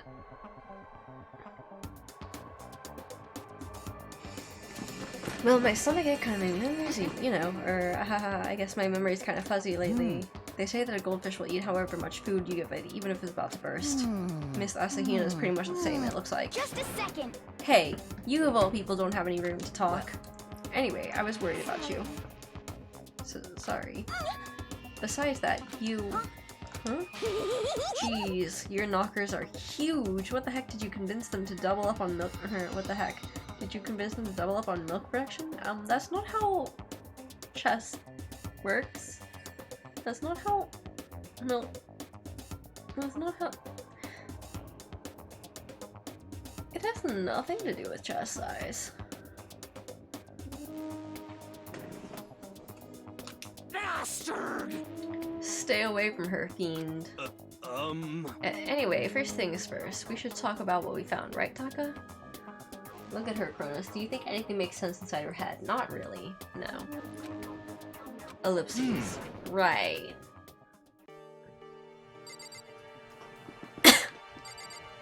She has much more experience with teenage boy anatomy than teenage girls, so it's understandable. Yeah. Okay, yeah, fair. So, I wasn't able to help much with the investigation, but I did make one discovery. It didn't happen to be a donut-related discovery, did it? What does that even mean? that's right. Never mind, it's about the nurse's office. Remember, there's one on the first floor, right? I remember, but it's locked. Yeah. Actually, not anymore. So then. Did you find any protein there? Or even vitamin supplements? Somebody find? I did look, but no dice. Just a bunch of headache medicine and over-the-counter stuff. I see. I see. That's disappointing. Aw. It is disappointing. Like, the end of the world is already here. I'm not sure it's that disappointing.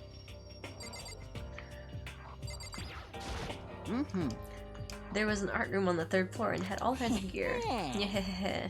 Now I'll be able to recreate all my favorite anime characters. But yeah, speaking of anime, that reminds me. I found something while I was looking around. Perhaps. A digital camera? That's what it seems like. Does it still work? Yeah, it seems fine. Well then, let's see it. What the heck? This thing is like a kid's toy. It looks like you can store like 5 pictures maybe. It doesn't have a timer or anything. Well, On top of that, its appearance seems questionable. Is this some kind of anime character? Strange. You know nothing! Is Jejun Jill permanently genocidal now? Apparently? She apparently refuses to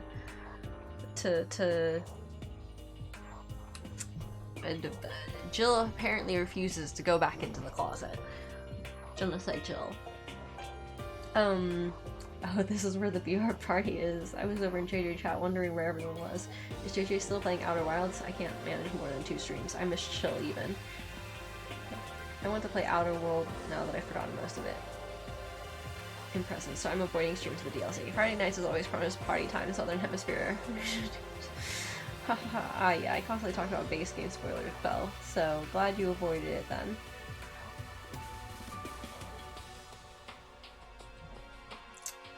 Outer Wild.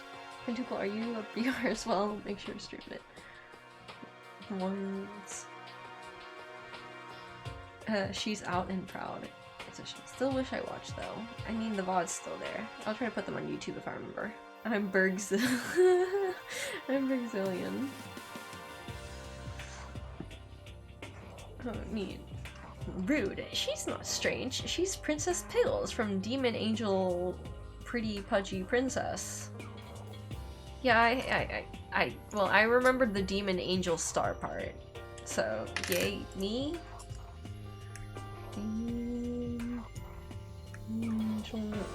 I also still haven't gone over Cat Girl Dog Boy. But yeah, Pretty Pudgy Princess.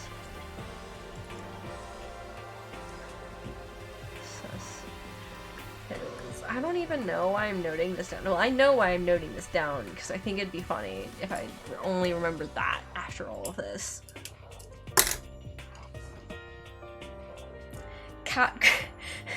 So, Hifumi was talking all sorts of, like, all about his 2D characters that he really, really loves, and how he's really sick and, like, and was kind of going off about, like, how he was sick and tired of being trapped in here without his 2D. And so he named a bunch of characters, like, I think it was like Peggy, something like that.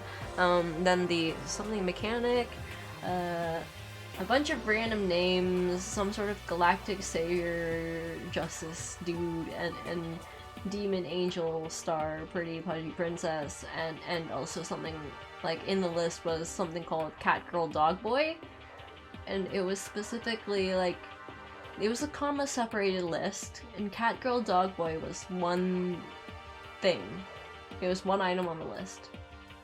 And I had a meltdown where I could not process this. Cat girl dog boy. And I was like, wait, cat girl dog what? Girl. It's a cat girl who's a dog boy? But how does this work? I could see some sort of crazy cat dog weird mix thing, maybe, even though that doesn't work that way, but I could like maybe see that. But cat girl dog boy? Lava shark girl boy.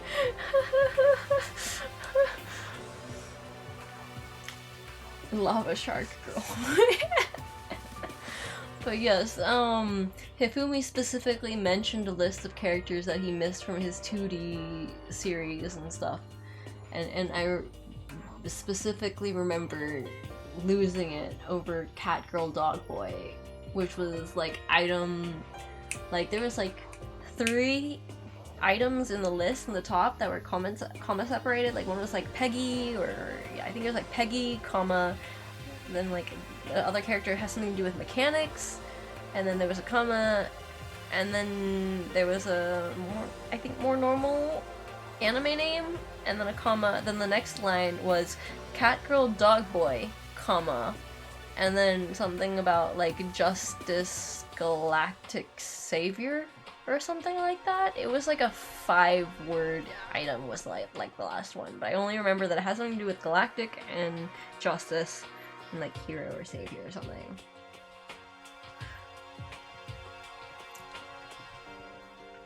But yes, one of the things on that list was Cat Girl Dog Boy, and I was very confused.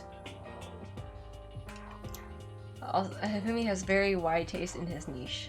Also, Jesus. What is this cat dog? Okay. It's Cat Dog the show. So it's like Cat Dog the cartoon, but with a boy and a girl, exactly. And also, so far I see that I'm practically half Flatlander.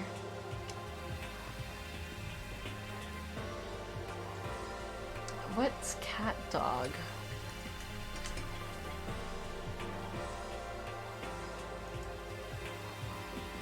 This is scary. I just googled an image and I am very concerned.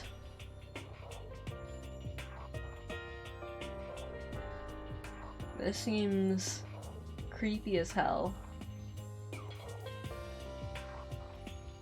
This is very creepy looking. And it looks like it's set up to be like comic-y, but all I can think is this is kind of fucking horrifying. Kind of fucking very horrifying.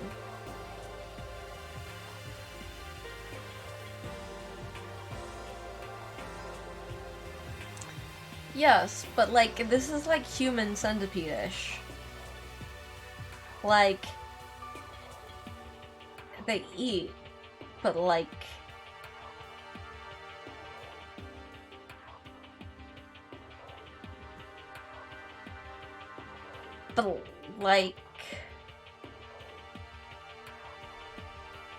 yeah. I just looked at a picture and I was just like, okay, but like this seems like it's going to be a major problem in various ways and also kind of freaking creepy.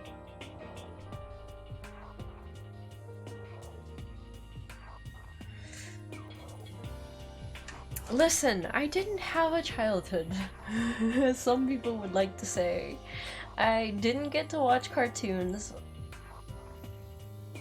because like on most Saturdays I didn't get to watch cartoons because I had classes on Saturdays. Sometimes I'd get lucky, and if I had like a music class, sometimes after class I could catch some of the cartoons at his house, like at my tutor's house, when his kids are watching Saturday night cartoons or Saturday morning cartoons, and then maybe I can catch some around the time of the lesson or after the lesson.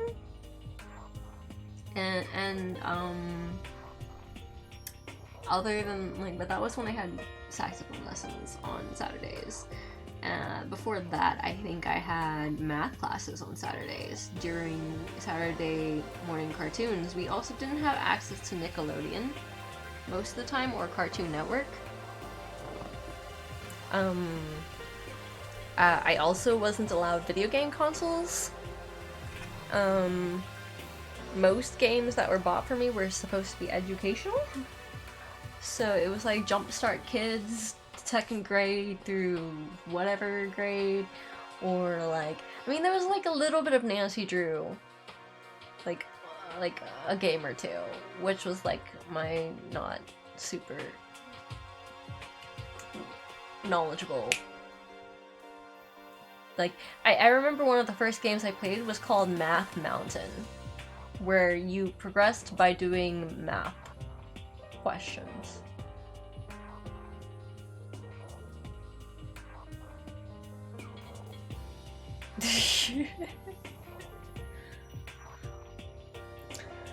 Let's see. Yeah, but as a boomer, I don't get memes. I'm not a boomer, but I also don't get memes, quintuple, so, you know.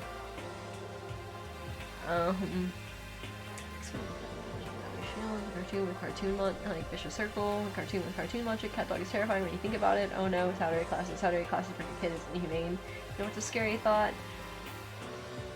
I did have some Saturday English classes, but not many in my youth. We're as far from 2005 as 2005 was from 1980. Now as speaking, teachers typing. You have to remember my second band Darius. I don't want to think about that. There you go. Sorry, you just remind me of power.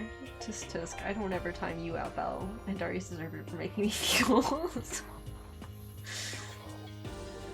Oof. But yeah, so Saturdays did not get to watch cartoons because I usually had some sort of classes. Sundays I usually had classes. Well, I had church, and then after church I had classes. Mondays I had chapel, and then I had classes, but like chapel was kind of part of my private school, so like I guess it was just school. And then after school, I think I usually had, for up till I was 12, dance classes on Mondays and like 2 or 3 days a week afterwards. So then like I'd be kind of busy till 9 p.m. And then I also had piano classes around the same time for a while, which I think I also ended up quitting around the same time, like 12-ish. So, I think Mondays, Tuesdays, Wednesdays, and Thursdays I was usually busy till 7 p.m. If I had dance classes, then it was like till 9 p.m. And Fridays, oh yes, we had tests on Fridays, so I had to study for my tests beforehand, like Thursday and stuff like that. And then Fridays, after school, we had church, cell group Bible study stuff. So that would go up till, God knows, but sometimes we didn't get home till like 11 p.m. or after midnight. And like, yeah, sure, I'd go home for like a few hours first, but like, pretty sure cell group was like 7 or 8 p.m. till like, it was only supposed to be like an hour or two, but then it usually, like, the socializing aspect and hanging out afterwards usually would go on to like nearly midnight or past midnight. And then Saturdays was classes, well, like a class usually, 1 or 2 classes. So I think it was like a morning math class, 11 a.m., 10, 11 a.m. And I'd just like sleep till class, till I had to get up for classes, because it was like a 30-minute drive. And of course you have to get ready, so then I had to get dried up at like I don't know, 9 or 10 a.m. and head for classes, and if it was the math classes, then it'd be like 3 hours or so, or sometimes we come home at like 1 p.m. or 3 p.m. or something like that, I don't remember. And let's see, if it was saxophone classes, then I think it was usually around 11 a.m., but it was only like an hour, so it'd be like 11 till noon, and then we just kind of do like our shopping afterwards, because it would be all the way in like one of the cities that wasn't too far away from some of the Chinese stores. Then we go do our shopping, and then we'd head home, and then I'd have the evening to myself, but then I usually had homework. Oh yes, and the math class is always assigned homework as well. Saxophone class is also assigned homework, but it wasn't as bad as the math classes because we had workbooks for the math classes. And oh yes, Saturdays afterwards I had to finish doing my homework for the next class on Sunday, because after Sunday school on Sunday, I would have Chinese school, which would be like 2 hours. And that, of course, always assigned homework, so like I always had to finish my essays and stuff. And like, I usually didn't recognize any of the words, I was just trying to get my grade, so I was just like, I didn't understand anything. But like, I had that, so like, I'd have to fill out my workbook and write like a short essay or something like that on my Saturdays to get everything done for Sunday. And sometimes I think after church I would also still be working on my workbook to turn it in on time on Sunday.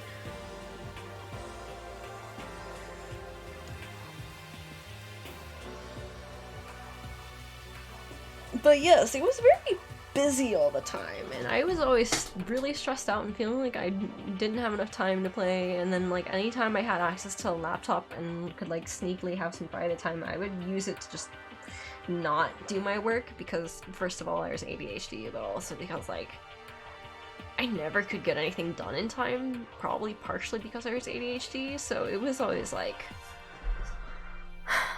people would be like, they'd get their homework done and then they'd have free time, and like supposedly the homework assigned was like, oh, it should only be like 30 minutes or an hour a day or something, but like I would always end up working till like 11 p.m. just because I would get distracted and then I wouldn't get things done, and then like I'd try to study and like keep on skipping over words and then read a few paragraphs, realize I didn't retain anything at all and have to read it again. Like it was a pain in the ass. Let's see, Mavis, speaking of the fictional character, my childhood shattered and make you feel old, time did, shush, on forever trouble my open grad school. Oh god, this indeed, I wouldn't have survived. I got tired enough of Sunday school for the very brief time I was forced into it. My Sunday school was captured on Friday afternoon. It was 1 hour long for 1 year. It's fine, my goodness, no worry. You got a child, you just work. I remember nothing of it. The only thing I remember from Sunday school is how much I absolutely hate being there. That was a lot of work for a kid. You can just enjoy your game. I maintain that for most people with ADHD, adulthood is infinitely better than childhood. I don't know about that. Like, childhood was miserable in some ways, but at the same time, I don't have to, like, worry about getting fired from my child. Like, I didn't have to worry about getting fired because I couldn't focus. Now, I did have to worry about, like, failing and then getting yelled at, which was also not great, but, like, at least it wouldn't, you know, affect my livelihood. I mean, that's also true, but yes, I was very busy. Like, up till I was 12, I think I started ballet when I was 2, and then I added tap on when I was 3, and then I did jazz when I was, like, 9 or 10, so I ended up with, like, 9 or 10 years of ballet, 8, 9 or so years of tap, 2 years of jazz by the time I quit when I was 12. I mean, yeah, like, there were times where I didn't think I deserve to be alive and stuff, but yeah, like, that was, yes, there was that. Like, okay, alright, I'll concede that I was definitely way more stressed then, but like I also had way more going on back then too. And I also had piano lessons, and I had Chinese school, I had supplementary math classes. I had supplementary saxophone tutoring that was added on since I was in 4th grade because we started band when we were 9 in 4th grade or so, or something like that. So yeah, there was a lot of classes, and then I wasn't doing well in school, and so because I wasn't doing well in school, I wasn't allowed to play games. I'd do it anyways, but like it could never be something that I was paid for unless it was educational, usually. And then most of the time people would, like, when I would wake up, like, if there was, like, most of the main Saturday morning cartoons would be basically when I had my classes, so then I wouldn't watch any of the Saturday morning cartoons. And then Sundays is just church, Chinese school, go home, relax for a few hours, sleep, go to school the next day. Was it the ADHD or the entire crushing pressure in Arius? You're saying way more going on like that. That's a fundamentally good thing. Like, why are you saying why are you saying way more going on? Like, that's a fundamentally good thing. I don't know if it was necessarily, if I was saying it as it was a fundamentally good thing, but it is a factor in my childhood stress, I think. Like, I think also part of, like, me not really being good at time management and having a lot of trouble, like, breaking away from entertainment is probably not helped by the fact that when I was a kid, I didn't have access to it very much. So I didn't really get to learn to control that because I was just too busy to have access in the first place. And then when I finally had access, it's like, why would I ever let this go? Why would I do anything else? This is like limited, like time, limited resource. Like I can't give this up that easily. I think like that did not. I think in some ways that didn't help me learn self-control because I just didn't get the chance to develop the self-control either. So like I didn't really get the chance to like learn self-control or coping mechanisms to deal with enjoying entertaining distractions. Anyways. But yes, I was just very busy for a while. Like, I was especially busy in elementary school, but then, like, I think after the 6th grade, I, like, quit most of that stuff. So then it was just, like... So I think I quit the math one. So I think it was just saxophone and Chinese school. But that still meant that I had, you know, school every day. But it wasn't like, at least wasn't full day of school on Saturdays and Sundays. And I quit some of those as well in high school. But like, we always still had the Friday night Bible studies. So then I think it was like, up till I was like, high school? Yeah, I think it was up to high school. And then I think I quit Chinese school sometime around high school. Like, I think around the time I was entering high school or something like that. And then I think I also stopped taking saxophone tutoring at around the same time. And then it was like, I had evenings to myself, and then I found forums and mobling and got distracted, and then I just... by this point in time, I had already reversed my sleep schedule so that I would, in order to have less time being checked in on so that I could sneak on and play my online games, like I would wake up in the morning like 6 or so, 6:45, go to like school, come back, stay up to like 6:45, eat like maybe eat dinner, and then go to bed, wake up around 11 or 12 in the morning, and then do homework till like 5 or 6 in the morning, and then go back to sleep, and then go back to class. And then later on in high school, after like my parents changed their attitude due to reasons and stopped putting pressure on me, I think I like didn't even bother with that and just spent my free time on the internet.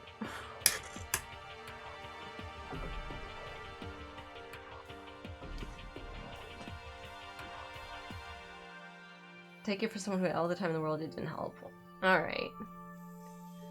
Well, like, I could see that, because ADHD isn't something that works that easily. I wasn't technically allowed to play games, period. I would play when my parents weren't looking under the guise. Yes, that's exactly how I did things, Fusion! That's exactly how I did things, where I wasn't supposed to be playing games, so I would do it sneakily. Yes, I would do that when like, I'm doing my homework. That's why I reversed my entire schedule so no one could like really peek at me and just be like, yeah, I'm doing my homework, but then I'm secretly playing games. Important start gave up on me in middle school and realized I would play games regardless since I needed a PC for school. Yeah, my parents gave up on me in high school, but it was because someone else had reported I was suicidal to someone in church, my youth pastor. And then that resulted in a talk and me getting sent to a psychologist and me being very dang upset about this. Like, really, really upset. Because I asked my friend not to tell anyone, but she did. And I was not happy, and it caused the changes in attitude that I really didn't want to see, which made me feel worse. In some ways, but also caused the pressure to relax, which was better in some ways, so I guess you win some, you lose some.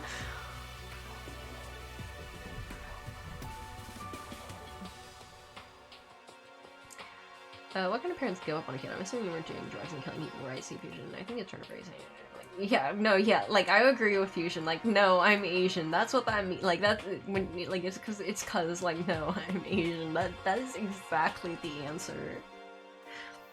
Fusion kind of talking about how she got her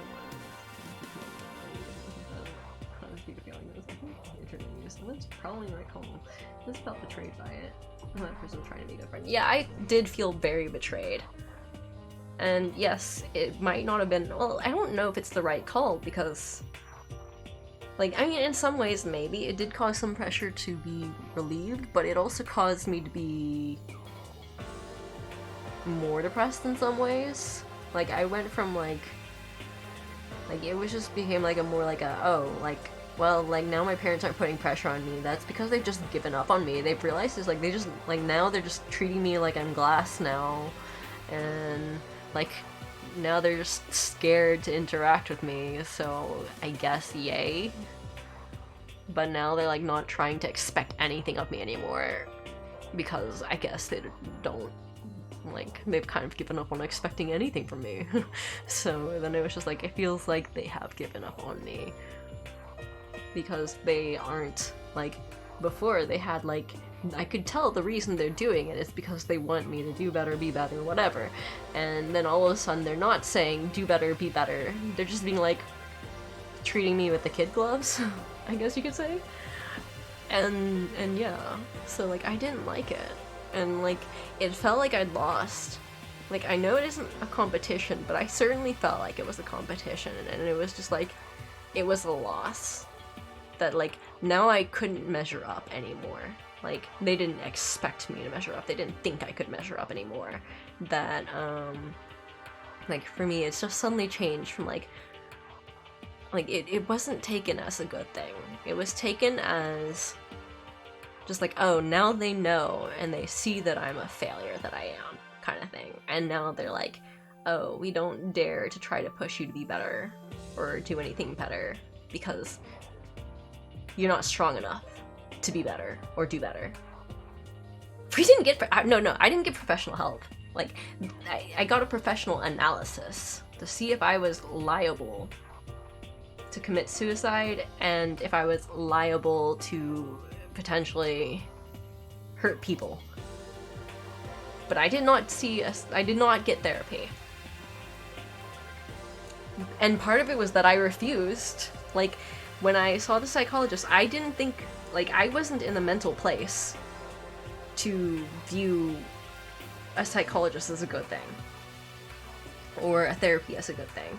And I knew that this would also give my parents access to, like, that my parents would probably have access to my files with my therapist.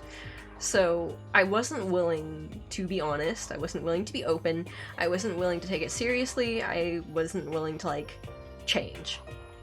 I was very resistant at that point in time, and I was very angry. So I didn't get any psychological help, just more like like they sent me a psychologist, like, I'm kind of seeking a therapist now, but like it's not really that, it's a little different. I don't know.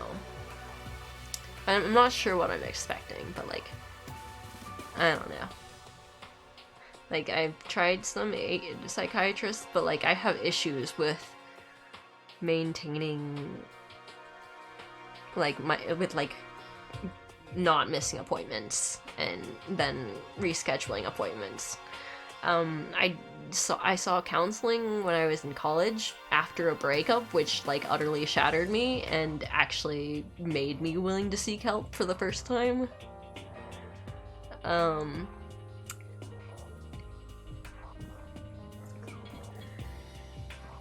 But yes, I didn't do well enough in school, so like then there was just suddenly no pressure. Suddenly felt like I wasn't measuring up, and that the reason that this had to be this way and that I stopped getting the pressure was just, you know, that now everyone knows I'm too weak, that I'm not good enough, kind of thing. So yeah, none of it was taken the right way. If you're uncomfortable with a religious psych, find a secular one. I'm not sure. Like, here's the thing, is that I'm not sure if I'm ready to do therapy. It feels like I'm constantly being pushed to change. And like, I get it, I should, and there are times where I feel like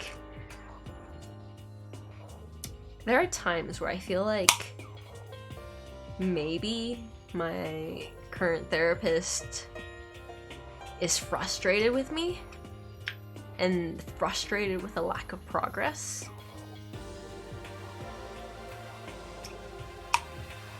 And that bothers me.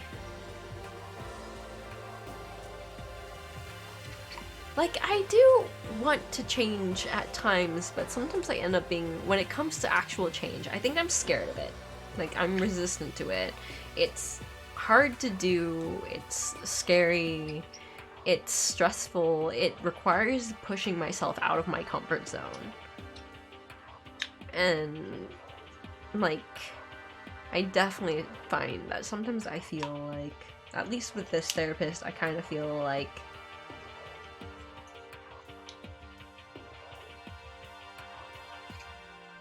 she expects change to happen quicker than I'm ready for. Like, I mean, I admit, left to my own devices, I probably would put things off as long as possible. But like, some of the things she was like is, why don't we try taking trying to do 5 things in your daily life to, like, work on your improvement. And some of it was like, she was like, okay, why don't we try having you go to bed by 11 p.m.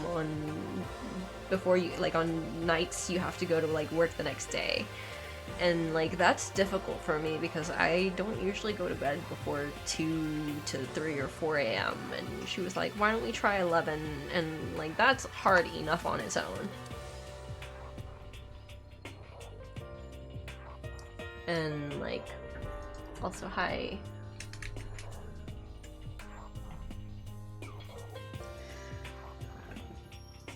Hello, Snash. Danganronpa is too much ranting for any mortal. But yes, I think also it's like, try to, like, I mean, some of it's like completely reasonable because I've had issues with work. It's like, try to limit my phone usage during work. Like, that's reasonable. Try to keep PC off during work. Okay, I guess that's reasonable, but like, but like, I'm not succeeding at these tasks. I'm not succeeding at these tasks long term. Hey, literally looks like Goku's streaming now. I have 2 Chronos. Oh no. Am I medicated? I've been taking Adderall, but it's only to take during work hours. And I tend to forget to take it when I'm at home. and trying to sleep at 11 is just, it's just not working for me. I'm having a lot of difficulty succeeding at that. And then she also asked me to try to wake up earlier in the morning and take a 30-minute walk every day, and like in the morning, and I was also extra resistant to that because I was sitting here like, I already need to go to bed by 11 p.m. and try to focus on my, like, not using my phone during work hours, and try to keep off my computer when I'm working from home, and then I have to get up early and try to exercise. And it's just like, I felt really overwhelmed actually, which again, no, I didn't actually tell her. Mine is work days, because he didn't want, the psychiatrist did not want me to build up a tolerance to Adderall.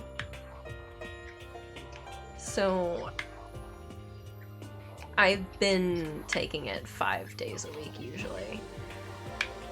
And like, no, I didn't tell her that I was super overwhelmed even by the first request, because when I was resistant to adding the exercise in, she was like, I don't remember what she said exactly, but I felt like her attitude was like, I'm not asking you that much. Like, it felt like she was frustrated that I was resisting this addition of exercise. And I was overwhelmed and upset after that session, and I think I ended up crying. Because I was just so upset.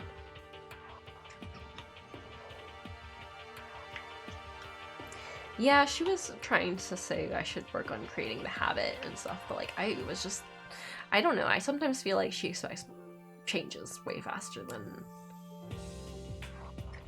I'm ready for.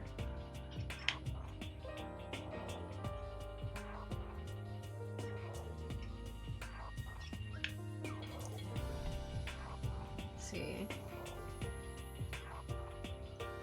Alarms don't work for medication. Yeah, no, like, alarms don't work for medication, because if you're ADHD, if you mute it or you snooze it and you just kind of keep putting it off, or you just go like, okay, you see it and then you forget immediately, or like, I've had situations where I was like, okay, I have my coffee, I'm going to go get my Adderall, I get distracted, and then it's like 2 or 3 hours later and I'm like, oh shit, I was about to go get my medicine, but like, I took the medicine like case out and I put it on my desk, and then I didn't take the medicine. Like, I just got distracted somewhere between opening the medication and taking it, like after taking it out, like somewhere between taking it out of my bag and putting it on my desk and the final step of actually taking the medication, I got distracted and then forgot about it for like 2 hours. Oh yeah, I snooze my alarms all the time. It's why I need multiple alarms, because if I do not have multiple alarms, I will snooze, forget, and then just, it won't work.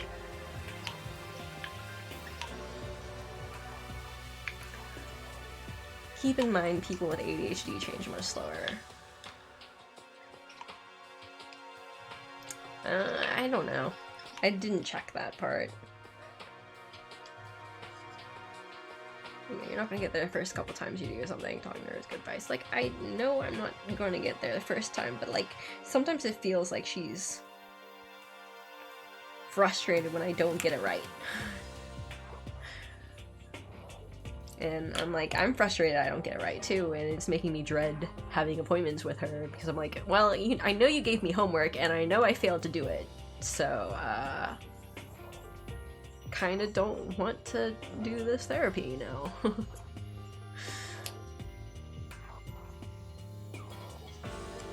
Even if you don't have ADHD, it takes a significant amount of time to get it right. That's on her and on you.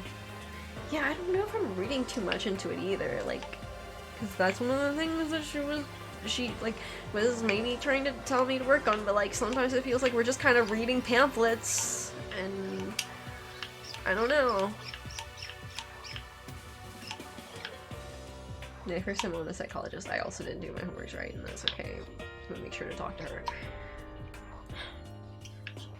I mean, I probably should, but like, also, like, I think I worked on signing some of her forms, and I was reading them, and they're like, oh, and you know, counselor reserves the right to cancel sessions if, like, she doesn't think it's going to be useful kind of thing.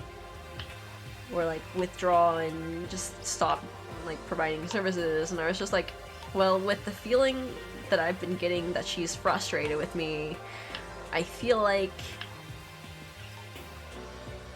it might not go well. That she might be like, oh, well, I guess I can't help you, so, you know.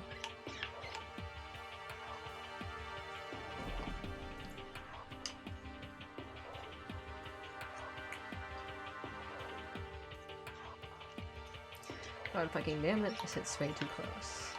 And if after talking you don't think it's going to go well, try someone else. It's okay to say no more therapist. It's okay to change therapists too, and go with one you like more if you want later. It's not like you have to stay with them forever. Honestly, I feel like I kind of miss the counselor I talked to back when I was in college, who was just, she was a student. And, like, she was working on her master's or so. But, like, and, like, maybe it was because we connected way more because I was talking about, like, post-breakup stuff. But, like, I don't know. Like, I kind of miss her. Because, like, she was, it felt like she was more listening rather than trying to come up with actions that I wasn't sure I was ready to take. And was more like letting me talk things through with myself. And yeah.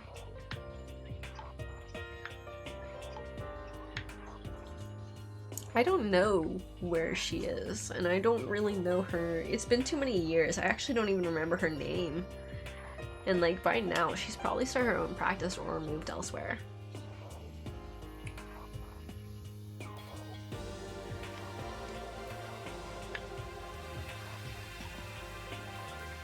It's not like you have to stay with them forever. I mean, yes, but, like, the process of finding a new counselor is really stressful sometimes.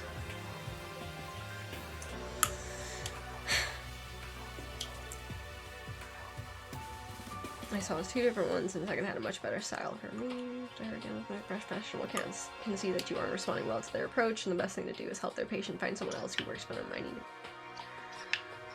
to find a good one. I'm friend with Goka in this one. Yeah, that bums me out. Go to talk to the current one. If you still feel like it's not working well, look for a new one. Screw that I've managed so far with that one.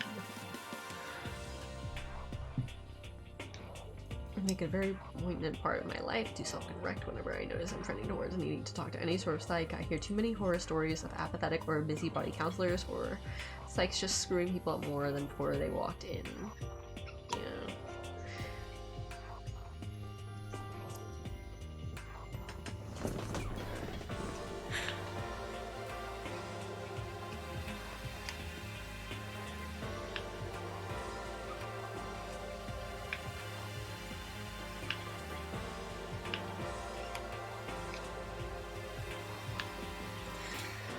I don't know, I'm hesitant to find a new therapist. For sure. Like, the time it took me to find the first therapist was, like, very stressful period, and I had to be at a point in time where I was extremely stressed out before I was pushed to the point that, like, I was like, okay, I'll put in the effort to find one, because the effort to find one was less like on the scale between my current struggling versus the struggle of finding a therapist. Struggling to find a therapist was easier.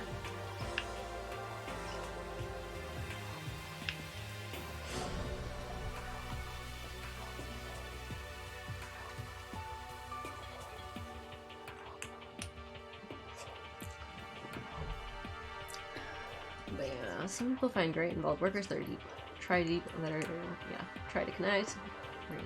People won't, or it takes a while. Sometimes they need treatment. Yeah, I think people saying all this but not taking my advice. Yeah, that's the thing, is like the thing is I'm aware that this is advice that I would give someone else. It's just that when it comes to me and actually doing that advice, it's definitely way harder.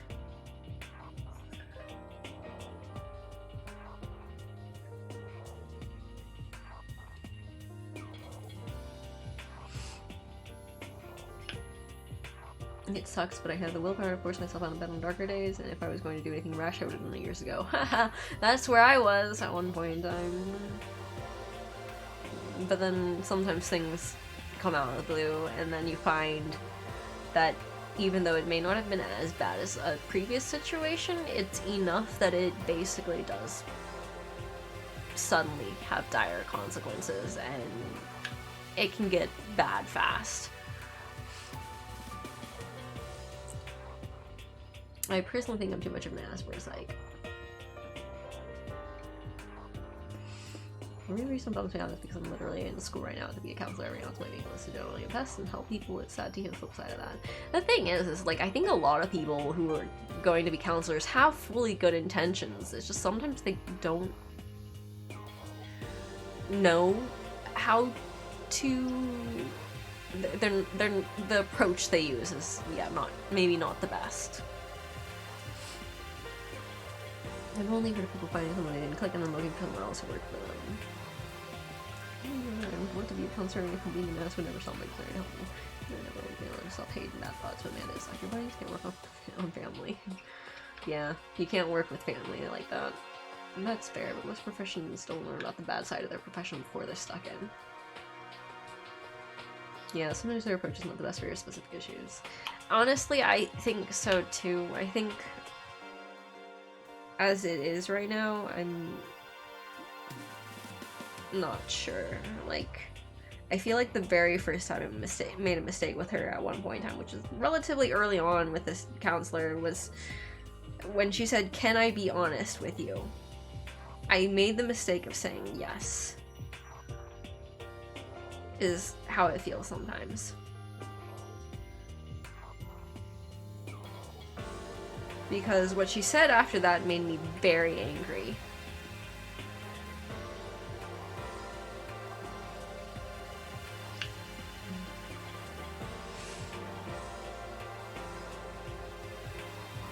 I love you. Too much of an ass for therapy. You're way too much of an ass for people who haven't been trained for it. Not that I agree you are, just that you shouldn't use that as an excuse.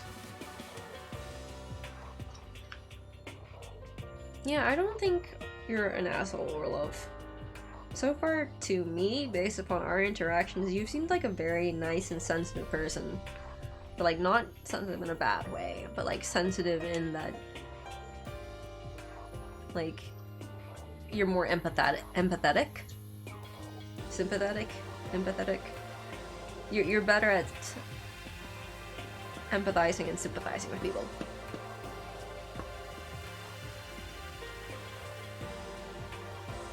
But yes, some of the problem too is that sometimes when things go bad, it'll go bad real quick. Like I've actually had a situation where it went bad so quick that like it was actually riskier than a lot of times I'd had previously. Like much riskier. It really depends too. It depends on the context, it depends on who's saying it, because some people will say it as an insult. And if someone is intentionally saying it as an insult, then if that hurts your feelings, like, that's fine, because someone is intentionally trying to hurt you with that. But, like, some people have used the word sensitive as an insult, and those who have experienced that before may still react strongly to hearing such things, so...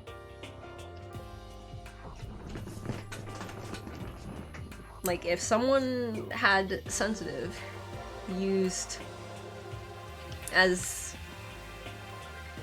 a weapon, like the word sensitive has been used as a weapon against a person a lot, then they are more likely to react badly to that word, even if they understand that the person who's saying it does not mean it in a bad way. Therefore, I clarify just in case. If that makes any sense.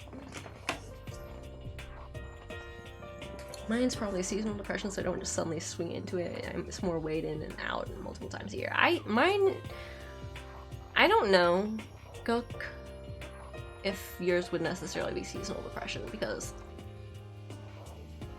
I also usually wade in and out of it multiple times a year, where it's worse sometimes, better sometimes, etc. But the thing is that I've been diagnosed with persistent like, what's it, persistent depressive disorder.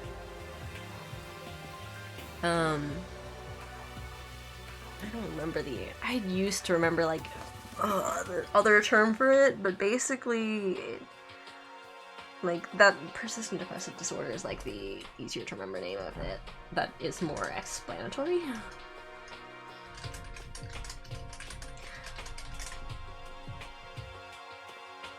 But, like, I'm pretty sure it has, yeah, dysthymia.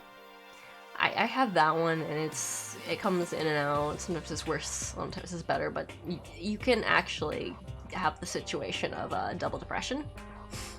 Double major depression. I believe is, I don't, they might have, like, a more scientific term for it or so, but that can happen. Like, and the thing is persistent depressive disorder is characterized, if I remember right, by, like, a depression that's been around for an extended period of time, like more than a year or something like that. Was it, or more than 6 months? I think it was more than 6 months, actually.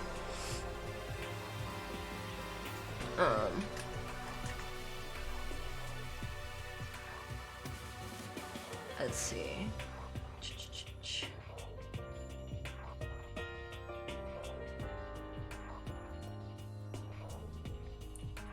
No, okay. Persistent depressive. Okay, dysthymic. Okay. So it has something to do with a 2-year period, I think, actually. I need to check the DSM-5 properly, because, of course, why wouldn't I check the DSM-5? Wow. Just do that stereotypical. Okay. Yeah, persistent depressive disorder's criteria includes depressed mood for most of the day for more days than not, as indicated by either a subjective account or by observation by others for at least 2 years. Okay, so maybe then it is seasonal depression, if it's like that. If it's only in, like, times where the sunlight isn't as much, then I guess so. But yes, I have persistent depressive disorders, though. And mine was early onset because it showed up before I was 21, but, like, mine was early onset because technically it showed up when I was, like, 8.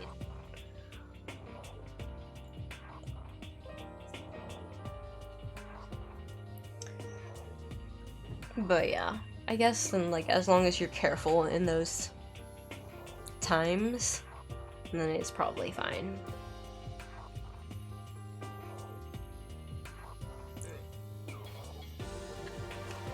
And also the toxic masculinity BS is, I mean, I think some of it, and Arius, I think some of that falls into people who have had the word sensitive used against them.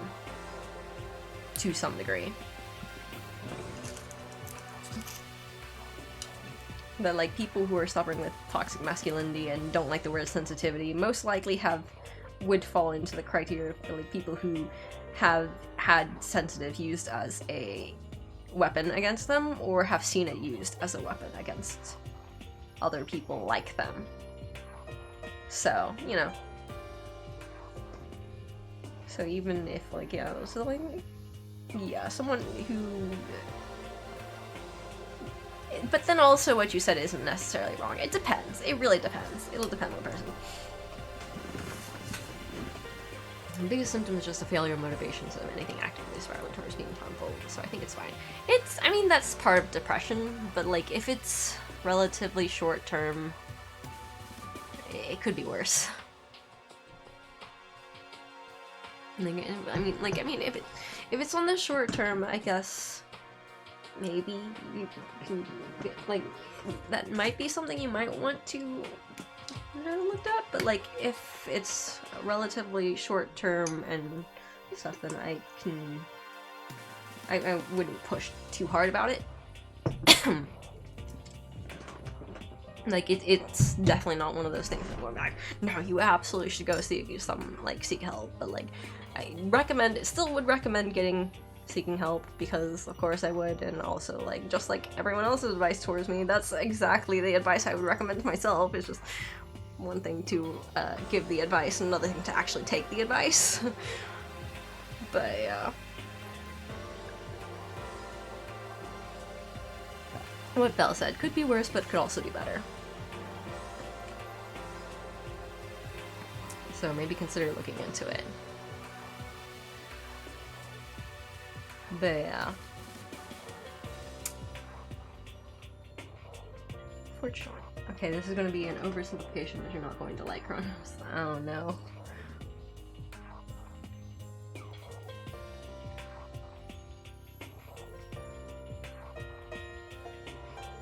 You should probably stop drinking caffeine. Honestly, I haven't been drinking caffeine.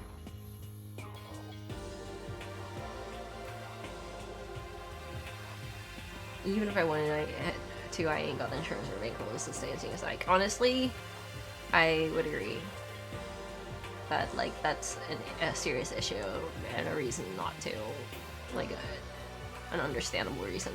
Also, I haven't been drinking tea for, this is, like, going to be the 4th week. Like, I mean, when I'm in the office, I basically had a cup of coffee 3 days a week for the last 3 weeks, and that's my caffeine. And it's just once in the morning.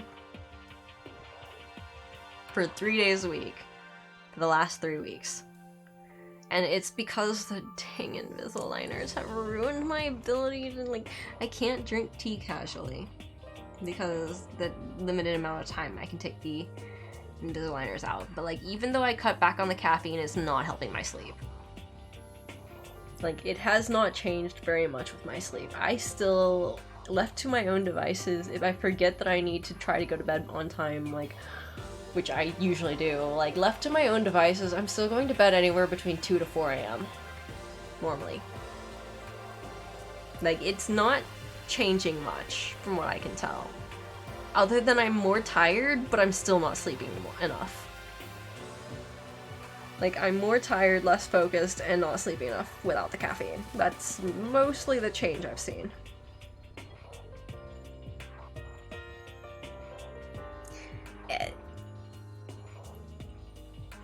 It's an herbal rotisserie. It's okay, here's the thing, is, like, from a pure tea perspective, tea usually typically refers, like, okay, this is sort of a situation of, like, informal versus, like, formal definitions, where I guess nowadays, like, formally tea is only that which is made with the plant Camellia sinensis. That is the only thing that technically falls under tea properly, based upon what I've understood, because I did actually take classes on this. Tea is only technically the Camellia sinensis plant. However, many people refer to herbals that don't use that plant as tea as well, which has caused it to, in the US and other countries and stuff, to also be referred to as tea. But technically, such things are not tea, they're an infusion or an herbal. Tea specifically, like, tisane is the French word for it, but tea specifically refers to the Camellia sinensis plant. That's the tea plant. That tea is made with that plant. But a lot of people use any sort of thing that's basically a leaf boiled in water as nowadays most people do refer to that as tea, and, like, as time has passed, I am starting to be like, okay, I don't need to be so uptight about this, but, like, I did learn that technically, like, I actually, during a self-improvement kick, I did actually invest in classes on tea. Yeah. Like, the thing is it's used commonly enough that it's, like, at this point in time, like, why should I keep on putting up a fight about the technicalities? Because, like, it's so commonly used at this point in time, I'm starting to be like, maybe I should give up on trying to argue on technicalities, because at this point in time, like, words, their meanings change all the time. Maybe I should just give in to the fate and, you know, like, as things go. Yes, I specifically was learning about different teas, how they're made, how they're oxidized, how to tell different types of teas, the general characteristics of different types of teas, the regions that are most common, how to prepare tea, different ways of preparing tea, trying to learn to taste tea, to recognize tea by blind tasting. And it was just an introductory class, so like we did have a simple blind tasting test, which I passed just fine, and like a video essay we had to do where we talked about what we understood about tea and which teas we recognize and the traits of the different teas and stuff, but like, yeah.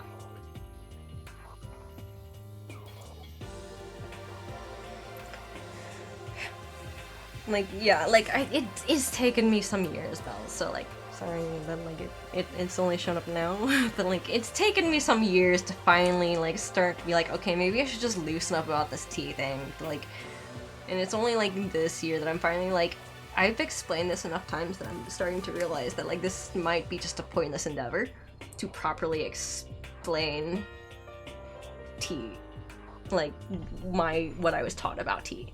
That, like, to explain that tea is typically supposed to only was originally only supposed to refer to the Camellia sinensis plant, but because everyone else is calling everything's tea, that popular consciousness is changing that meaning, so might as well bow to the inevitable.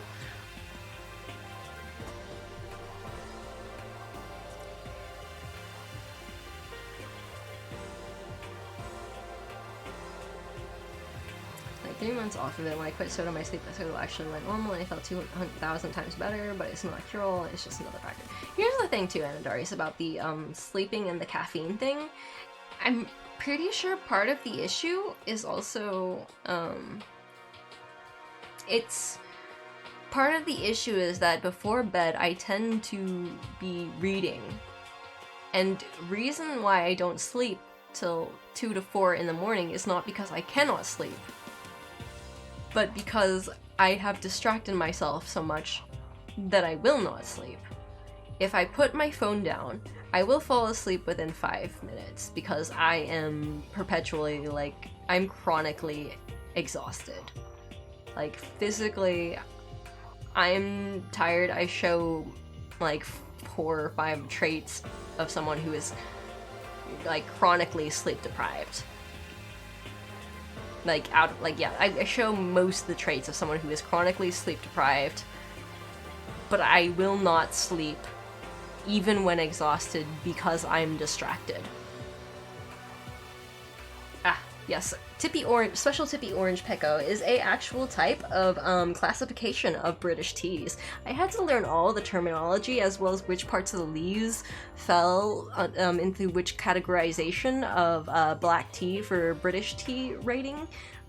It's specifically a tea rating for black teas, so there's like orange Pecco, flowery orange Pecco, tippy golden orange flowery Pecco, like there's a bunch of like, and then there's like the short abbreviations. Like I did actually learn all of that, as well as at which point of oxidization determines the difference between green tea, black tea, white tea, yellow tea, and pu'er. I did actually... I did learn a lot about tea.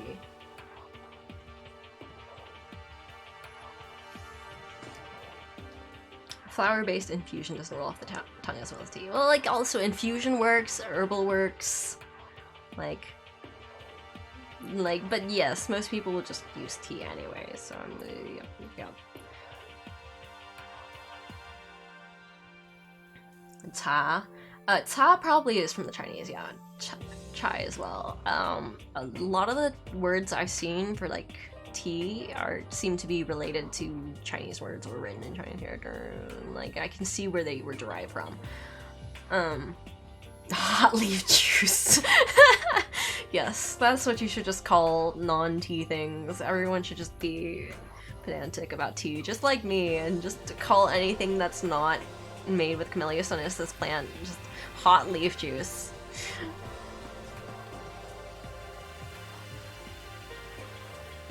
But yes, Yeah, the thing is that that which is tea is that, like, part of the reason why some people were so picky about it, and well, me included, is because you can get a lot of different flavors from the exact same leaf just based upon where it's grown and how it was processed and oxidized. So I've had teas that are citrusy without having anything added. It's just the same leaf, no added flowers, no added flavors, nothing. It's the same leaf. You get some that are like a little bit grassy, some of them that taste like nectar flowers, some of them that taste like malted like stuff, some of it's that's like earthy. Like, there's a lot of different flavors you can get from the same dang leaf, which is why I found this so interesting for a while.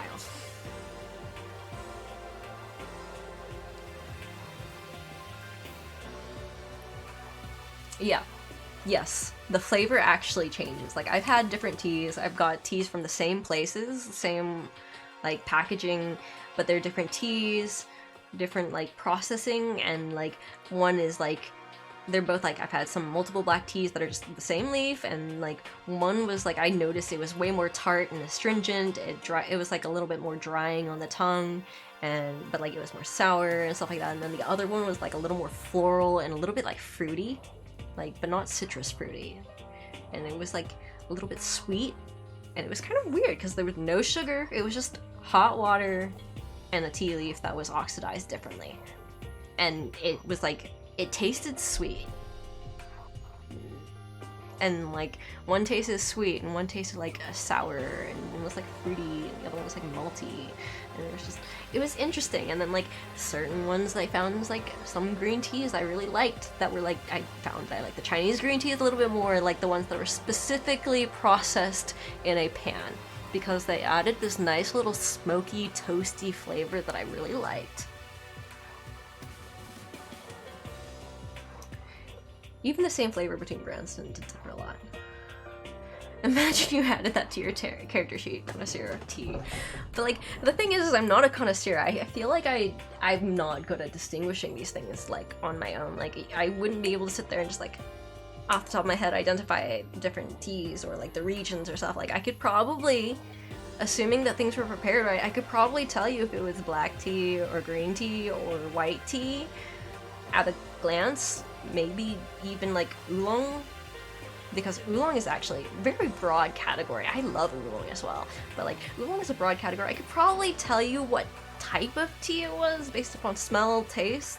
I might be able to tell you a little bit about processing if like it has something like I've noticed the smoky flavor for specific types of Chinese teas that were like pan fired, but like I wouldn't be able to identify much. I can only just be like, oh yeah, well, based upon this color, the smell, and the taste, this is most likely a black tea because of like the color, the oxidization. Like, there's different sorts of flavor profiles you get from that different oxidation, but like, I couldn't tell you specifically what type of tea it is. I couldn't tell you if it was like Alisan, oolong, or which region it was grown in. Like, I'm not that professional, and like, if you ask me for tea tasting, like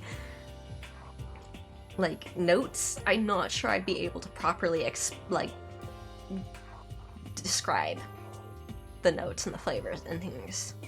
And like, even if I have two different black teas, I might not notice the difference unless I compare them side by side. Like, I don't have that sort of like palate, and I haven't trained that. I wanted to train that. I actually did work on training that for a little bit, but like, it didn't last long enough for me to actually get very far. Like, I actually did work on training myself on that a little bit, but like, I didn't get far enough in it.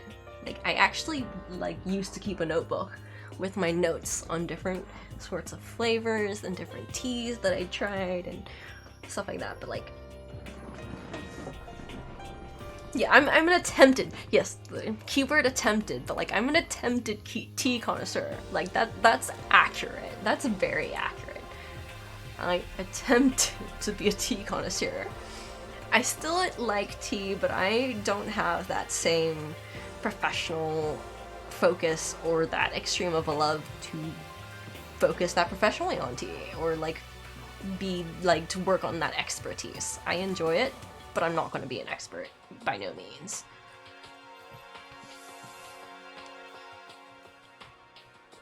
Like, I can enjoy it. I can maybe say a little bit about here or there, something about tea, maybe a little bit about different brewing methods. But, like, I couldn't do the tea ceremony. Wouldn't be able to be like, is this better than that one? I can tell you maybe, like, a little bit about, like, 2 different types of brewing styles. I don't even remember the temperatures that are recommended nowadays because I use a different brewing style that doesn't bother with temperature. But, like, yeah. Yeah, like, I just like tea a little bit. I would, like, I'm pretty sure I called myself a casual. and then I think I've had multiple people tell me that I don't actually count as a casual tea liker. Because apparently I like tea a little bit more than casually. But I'm like, I think I'm a casual comparatively to a lot of the people I see. Yes, like, I was like, someone's like, oh yeah, you can ask her about tea stuff, and I was like, no, I'm just a casual tea liker person. Like, I'm a casual. Don't ask me for advice, like, too much advice. Like, I can't tell you some, like, really cool facts, or I help you identify the best teas for your tastes. I couldn't tell you that information. Like, some people would be able to be like, oh, well, you'll like this tea because it's got this natural sweet fruity flavor, whatever, and I'm like, I can't identify that. I'm sorry, but, like, I don't have the professionalism, or, like, I'm too casual to actually be that good. The phrase filthy casual exists for a reason. To describe people like me, Fusion, that's what, no. Just accept the mantle of T-Pro. You can tell us many cool facts. I would not accept the mantle of T-Pro because I'm scared that, like, some actual T-Pro will show up and be like, Jesus Christ, get out. Like, I don't want to call myself a T-Pro because, like, that sets up expectations that, like, I don't think are that accurate. Actually, now that I think, hold on, I want to check my order history because I've had a sudden thought. It's like, did I actually end up ordering that tea book that I had thought about ordering? And I just want to double check that just in case, because I should maybe read that if I did. I have so much teaware though that I'm not even using because I can't use it right now. Sad days. I don't think I end up ordering the tea book, so I think we're still good. Oh no! I couldn't tell you. I think part of the issue too is that when I've been trying to learn how to taste teas, I've actually been avoiding pairing it with anything because I've been working on trying to distinguish the flavors themselves. And then also, if I was to actually think about that, I think you'd also have to let me know what type of Kit Kat. Like, there's like green tea Kit Kats, or like dark chocolate Kit Kats, and I've seen dark chocolate mint Kit Kats, and I think you would need probably a little bit of a stronger tea to match with a Kit Kat, because I found that Kit Kats are quite sweet. You want something that's a little bit stronger, maybe a little bit more sour to help offset the sweetness of a Kit Kat.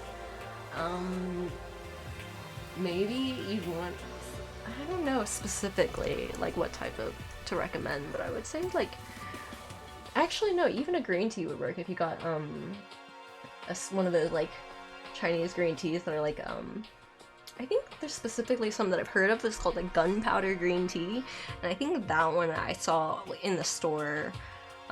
It's basically a rolled green tea leaf, and if I remember right, that one was actually pan-fired with the oxidization process, so it did, if I remember right, that one had a bit of that smoky toasty flavor, so it might work, but it might be a little bit too savory to go with a Kit Kat. But it would be a different flavor to help offset the Kit Kat, and might actually do okay with the sweetness of a Kit Kat. Like, I actually don't have my chat open right now because I'm still looking through my tea, or my orders to see if I ordered that tea book, but I think I didn't order. But like, I think that could work, or an oolong. I would say probably not a white tea because those tend to have a lighter flavor, so with a Kit Kat, the sweetness and the chocolatey flavor, you probably want something to help cleanse the palate a little bit. Like, like that can actually compete with the flavor a little bit. I don't know, because I'm not really sure about like pairing things, because I didn't get far enough to learn that stuff. But like you probably don't want something that's so light you can't really taste it. And white teas tend to be more delicate, so that might be more difficult. Which is why I would say something with a stronger flavor, like again, like pan-fired teas might work better because they have a smoky, toasty flavor. Otherwise, I would say some of the more oxidized oolongs, but I couldn't tell you which ones, might work for that because they have that higher oxidization. You'll find some that are like have a stronger malty flavor, which might actually go well with a Kit Kat, and also black teas. There are certainly like delicate black teas, but I think there are some certain like black teas that could actually go well with Kit Kat. But I don't know because I haven't tried it, so I can't actually tell you. And also, I don't think I've been trying, I think I've been mostly trying Chinese teas recently, like the same brands, that I don't think are actually that easily accessible either, so they wouldn't be good recommendations. And I haven't tried them with a Kit Kat, which is also the other important thing to say. But I actually haven't tried it with a Kit Kat, so I couldn't tell you for sure if it was a good idea.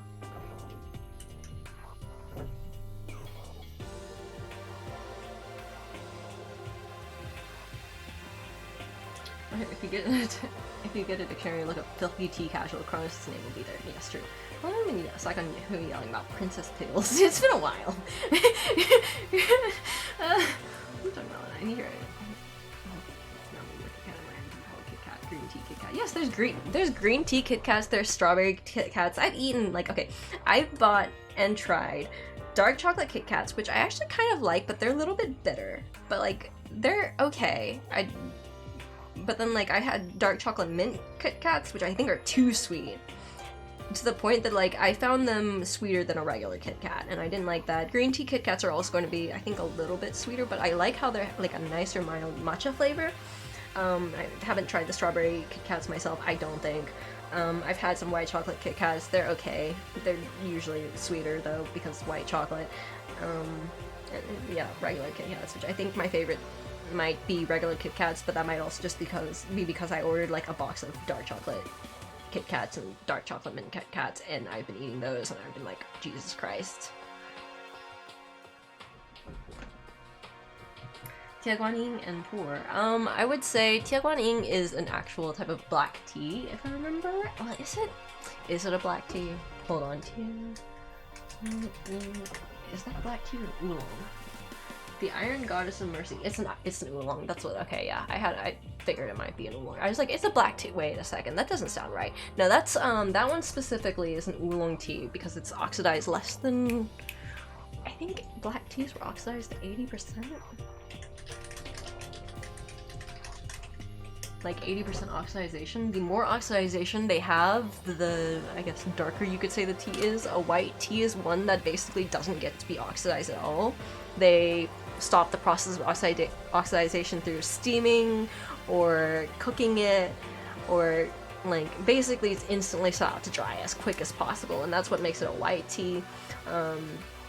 A green tea has less oxidization, like yellow tea has less oxidization than a green tea.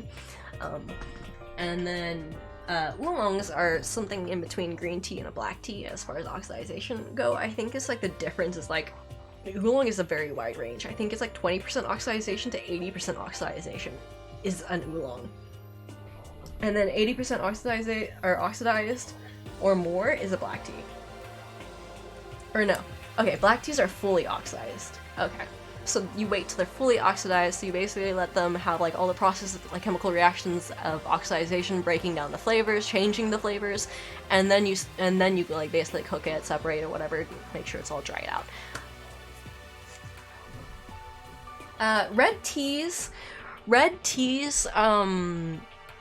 it's kind of like one of those things that's kind of like, the thing is that a red tea was originally what a black tea was. Black tea originally referred to pour, specifically, because it had to do with the color of the, well, as I learned in the class, it was like the tea liquor, but basically it has to do with the color of the tea when you brewed it. white teas tend to be lighter, as long as like you don't overbrew it or anything, but they tend to be much more like clear, much lighter in color. And what we call black teas nowadays used to be called red tea.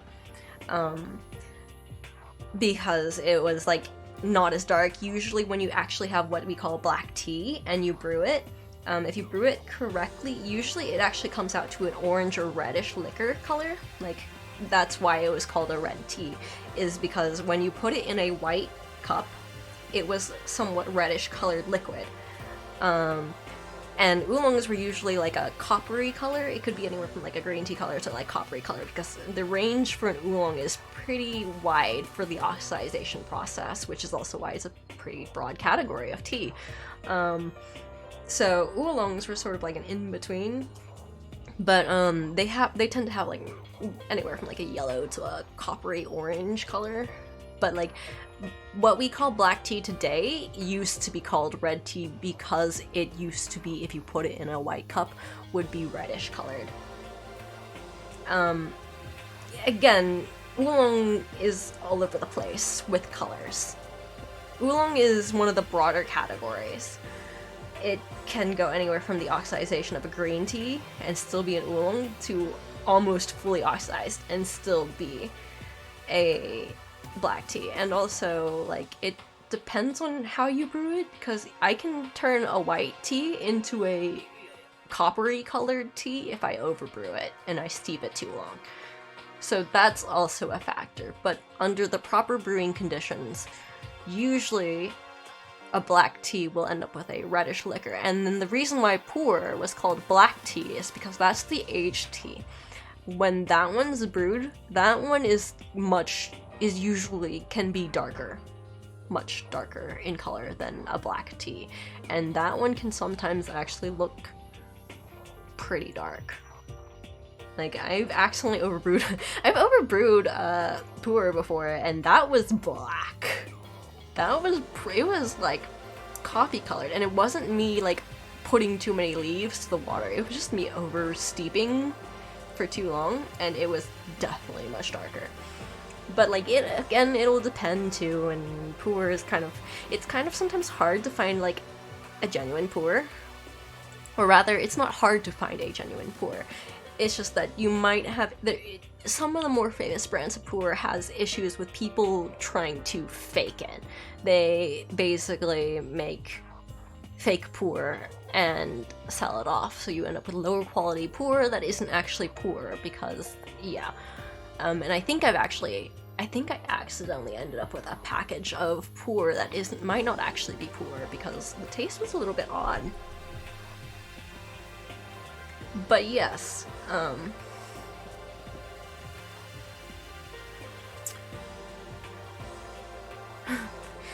we went with a poor pu'er. Yes, yes, I wound up with a pu'er that is really not good. I wound up with a few. I actually found like one that was like a cheaper brand that tastes better, and I'm like, so like, and it made me think, because like, is this an issue of like the cheap brand being a fake one, or is it the issue of the other one that I was gifted being the fake one, or is it just an issue with the way they're processed, because it's such a broad category, and as I said, I'm no expert. So I've been like, but I think I might have like, it might be possible that I came across some questionable pu'er. Actually, a lot of pu'er here. Well, no. But yeah, well, the thing is when you're trying to get good pu'er, it's usually a good idea to find a reputable source, because you could get fakes, which could cause problems. Most of the time it won't be harmful, but like, if you want to actually taste a pu'er tea, then you usually like, sometimes it can be hard to find. Like, it's usually a good idea to get a reputable seller, because that one had some issues with people passing off fake ones as the real thing. Especially because there's difference like raw and aged pu'er, and there's like a little like, some of them can be very prized, and so those ones can wind up with a lot of like issues of duping those ones.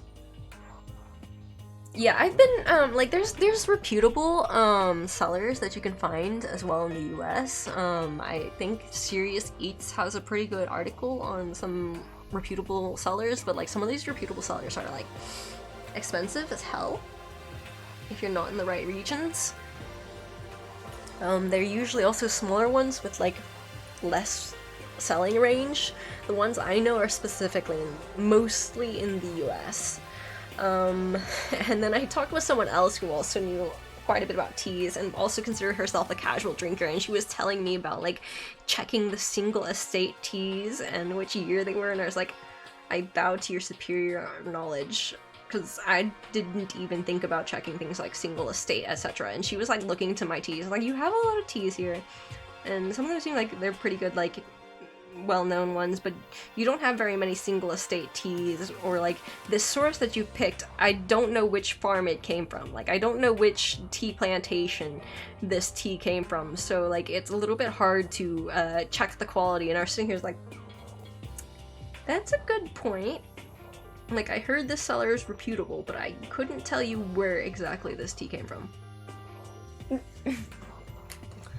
But yes, let's continue on with let's get off this Hifumi screen at least. Oh no. Oh, you recognize this Hifumi? Of course I recognize it. It's a super rare prize that was given away at a bingo contest at a big anime convention. Do you have any idea how much I had to pay that guy to get my hands on it? Wait, that's my camera! What? Where did you find it? In the physics lab. It's my most prized possession. I brought it here with me, but I lost it my first day, along with my phone. Let's see. Why would it have reappeared in the physics lab? However... But look at it. What? It got all messed up. Like, when someone steals a sticker from your collection, or you buy a secondhand shirt. Well, that's it. Huh? That's it? It's not in mint condition. I don't need it anymore. Or weren't you just saying how much it meant to you? Then may I have it? I might be able to find some sort of use for it. If any of you would like to borrow it, please feel free to ask. Well, I can't really imagine any of us are going to need it to take any pictures or whatever. Yeah, true. Wait, were we playing a game? Yes, we were playing the game, theoretically. But then I was like, wait a second, I haven't been playing the game, and also, yes, people pointing out that Hifumi wasn't, you know, the best screen to have this conversation on. In fact, if we were to pick this screen, maybe Celeste would have been the best pick, because she was dang serious about her tea. But yes, the game, this isn't a tea just chatting. Honestly, yeah, I don't know, like, I'm tempted to go back to tea, but yes, Pour actually can be a good palate cleanser. The interesting thing about Pour is that it's got this like earthy sort of flavor. Like, I've had some Pour that like does actually give you that sort of like after the rain sort of like earthy smell that I've smelled like around my area, and it's kind of interesting. The game about detectiving with cameras apparently not being useful. No, that's actually also true. I searched the entire third floor, but all the windows in the halls and rooms were blocked off. I wish they'd give this a rest already. For serious, give me back my bright blue skies. Just forget about it. You make it sound like I dropped a nickel or something.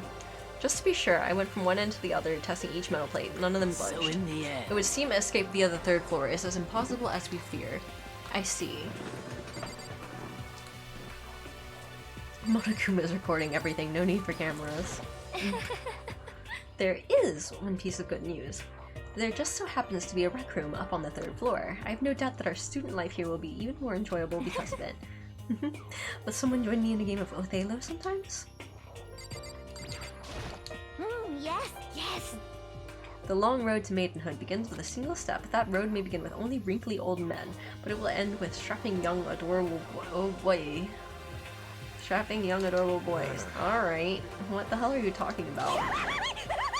Crazy laughter.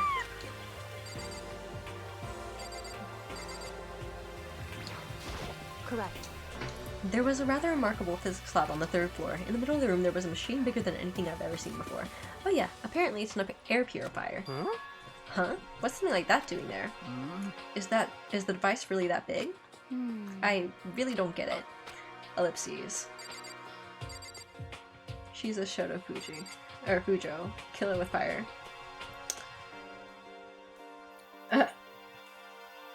Only the creepy goth wants the camera for reasons she won't share. Wait, I thought this was just a talking stream. It kind of ends like that most of the time.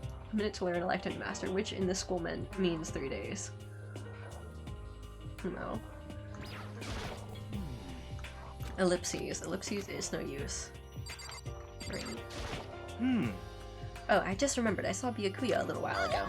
What? You SOB! Where? You SOB. What? Also, that tongue did a loop-de-loop. Okay. We don't watch Kronos for gaming progress. If you were watching me for gaming progress, then I would have disappointed you a long, long time ago. Because I never play anything quick. It looks like Taco's taking Mondo's death well. Yes. Yeah, you're kind of scaring me. Where was he? He was in the locker room. He had a huge stack of books he must have got from the library. No, no, no, no! So that's where he was hiding. I won't let him get away from me. Huh? She just ran off. Is she okay? No, she's not. She's Genocide Jill. We should not concern ourselves with her. Okay, I've heard what everyone else has to say. So now it's my turn. Hey, can I tell you guys something? I found something that's kind of been bothering me. I kind of feel bad for Taka now. Will she be like this forever? I don't know. Maybe. What is it? I found this weird picture in the repository. Apparently Monokuma took it. A weird picture? You mean like dirty? No, not that kind of weird. It was a picture of Leon, Mondo, and Chihiro all together. Those three? And the three of them were laughing. Oh. It showed the three of them together laughing? When could it have been taken? And there's more. In the picture there weren't any metal sheets covering the windows. Well then. And the picture wasn't taken here? Let's see. But I don't recall hearing anything about them knowing each other before coming to the school. You probably just imagined it. Monokuma cast a spell on you. No, I saw it. I'm telling you. But if it wasn't taken before we got here, or after we got here, How about that? I bet they're all still alive. They left the school and then took that picture. Is that right? That's impossible. After all, we saw it with our own eyes. Taka is Kiyotaka, which is the nerdy dude. Or not nerdy dude, the public morals community dude. Committee dude.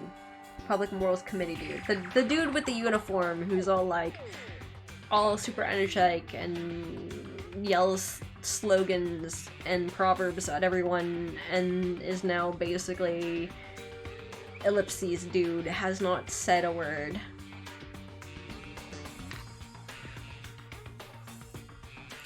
They're all dead. Either murdered or executed. And they're not the only ones. Monokuma killed Jonko, and then there's Sayaka. That wasn't an illusion. It was real, I'm sure of it. They all died. There's no way any of them are still alive. So we have to figure out when that picture was taken. Monokuma most likely forged it. I can't imagine any other possibility. Forged? Is that all there is to it? Stay focused, man. Don't let Monokuma's bullcrap sidetrack you. He's right, but more importantly... On another topic, there is something that has been bothering me. I would like to discuss that. Oi. Bah. Ugh. I need more water again because I'm just in like talk, and I'm like, throat is super dry.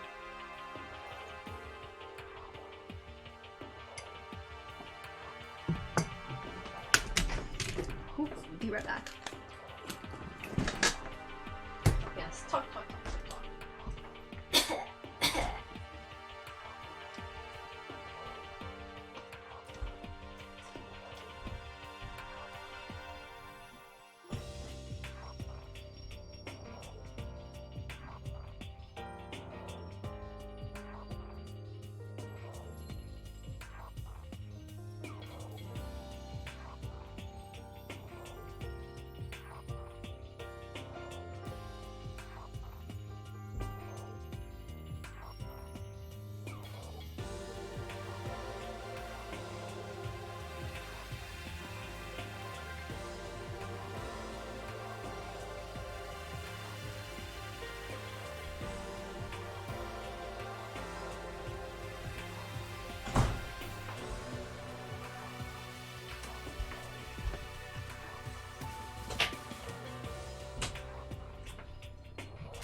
tea is a great food for remedying a parched throat. Unfortunately, I can't drink it when I have an Invisaligner in.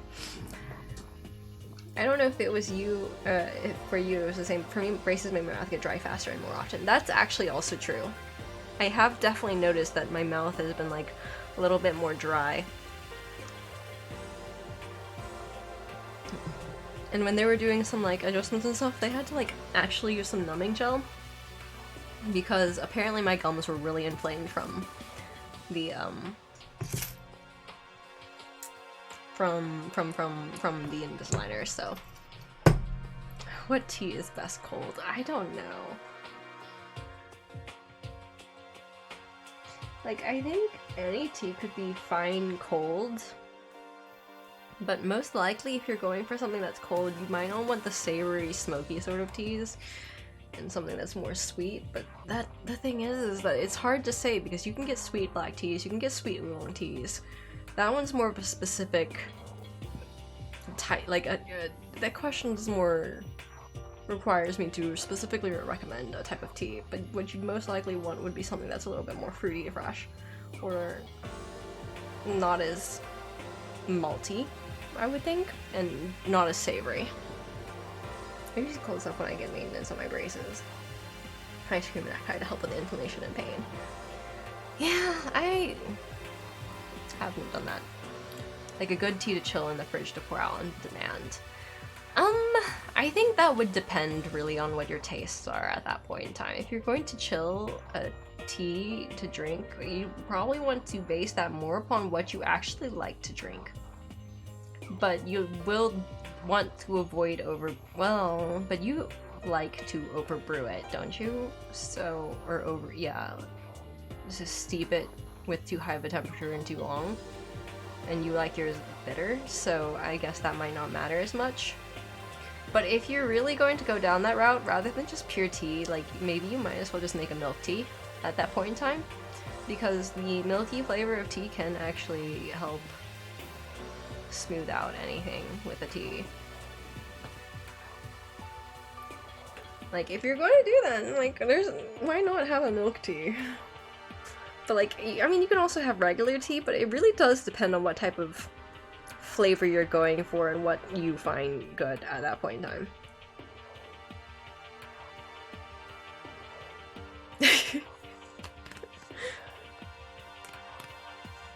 I won't leave the leaves in because the movie is disgusting. No, like, I wouldn't say leave the... Wait, are you... Okay, you're talking about making a tea while leaving the... Like, okay, so you're saying...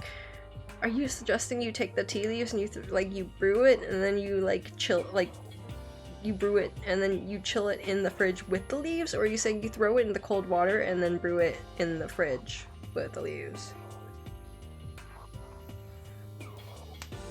Yeah, like, yes, like, I wouldn't recommend leaving the tea leaves in the tea water too long because, I mean, like, admittedly tea is supposedly, like, a little bit antifungal and stuff like that, but, like, you just don't want to leave that in there too long in the first place.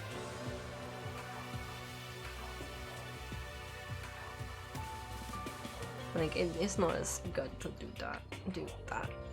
Also, like, what am I supposed to be doing again? Forgot. Oh, am I supposed to be talking with someone? What the heck? Celeste said something was bothering her. What could it be? Oh, right. Celeste. Okay, we were talking to Celeste. Okay. There's also something that has been bothering me I would like to discuss. What's bothering you, Celeste? It's about Hina. Huh? What? Me? You said your stomach hurt, did you not? But I believe that was a lie. Huh? What really happened? Huh? It varies from person to person, but whenever someone lies, they tend to have a way of showing it. It is called a tell, something that you can't hide, no matter how hard you try. Is that okay? Whenever Hina lies, the tip of her nose gets just a little bit longer. Lamau what? Huh? What? For real? I don't think so. Actually, no. Yeah, that sounds about right. Huh? Oh. But your reaction just confirmed it. You were lying.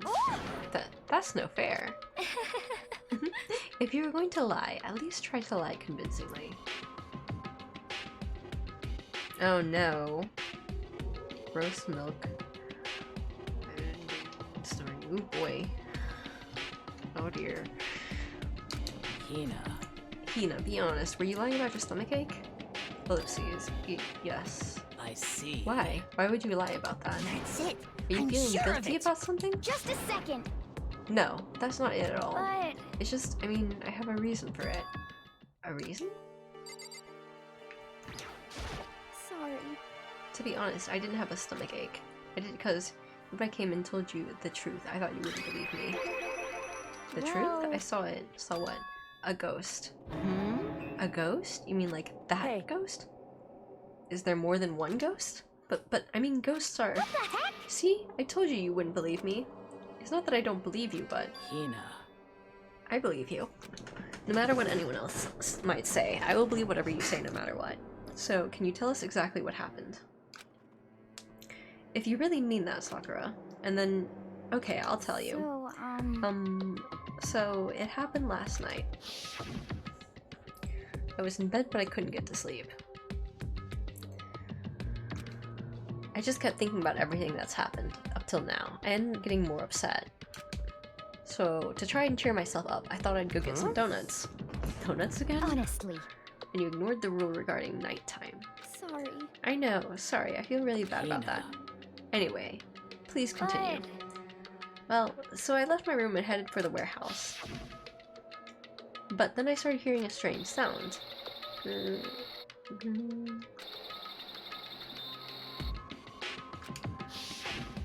Well, It was coming from the direction of the bathhouse, so I headed that way. The locker was halfway open, so I took a look inside. And I saw a human shape surrounded by a pale green light. There's no doubt who it was. It was Chihiro. say what? But no way! A ghost? Weren't you the special medium dude? Honestly, It is simply not possible. You must be mistaken. Just as in most cases of paranormal activity, it was born from your weakened mental state. Well Then all we have to do is go see for ourselves, right? Let's just go to the bathhouse and see what Hina saw. It is a waste of time. Maybe, but there's no harm in it, right? If we don't find anything, that'll be the end of it. What? You're gonna go and try and see a good ghost? Is that really a good idea? It might put a curse on you. what the heck?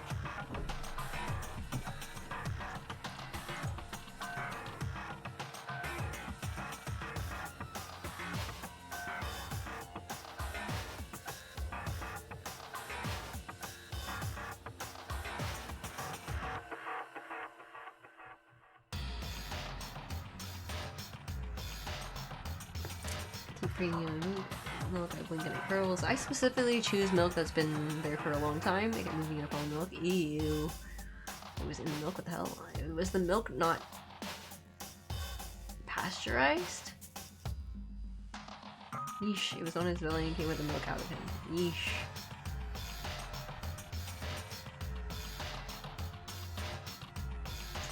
You can wait here if you want.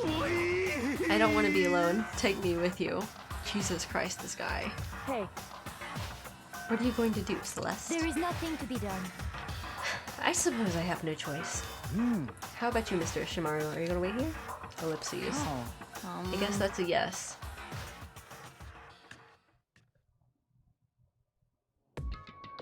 So, It was right here. I saw it right here in the dressing room. I'm getting goosebumps. come on, come Flag, on. Cthulhu Flanagan? I don't know, Flanagan. Shut up. What if he actually shows up? You know, where was it you saw Chihiro's ghost? Well, I heard a sound, and when I opened the locker, I saw a kind of pale outline of Chihiro. Come on. Hey, what are you saying? Oh, it's an ancient chant. Put it simply, it's kind of incantation, and that's why I said shut up. Come on, Makoto, let's hurry up and get this over with. Why is he the one scared? Well, then again, he's the one who very much believes in that stuff, so... honestly, Let us hurry up and check the locker. The sooner we do that, the sooner we put this ridiculous story to rest. So in the Hina end, said she opened the locker. We better check that out. Alright, but like... Listen, If Hina says something as she claims, there might be something here in the locker. Well, okay, fine. You all have to be boring. Is this the locker? There was something in here. Ah, that's the old laptop that went missing. Huh? Inside this locker is a laptop? What's something like that doing in here? How is it still charged? Hey,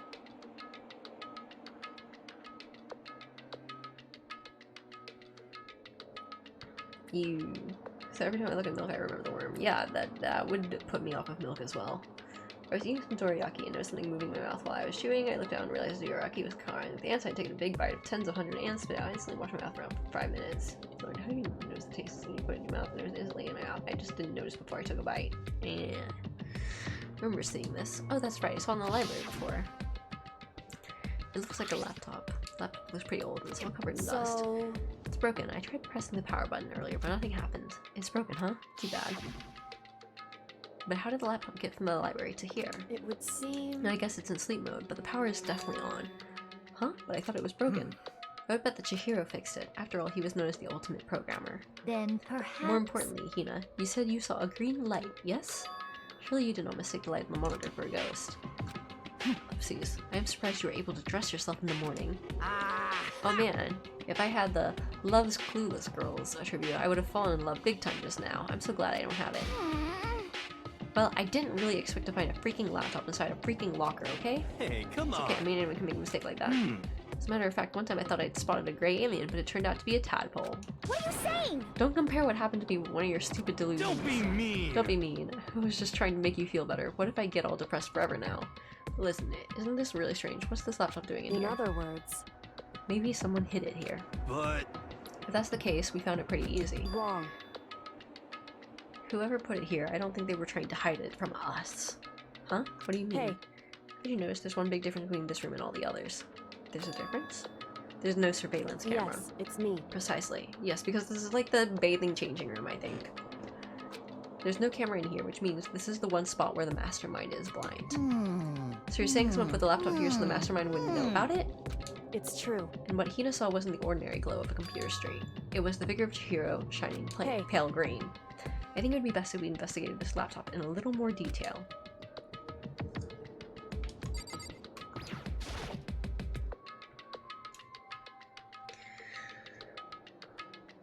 Ants are just free protein boost, and not fun if they're still crawling around in your mouth alive. Ants are good for the eyes. Yeesh.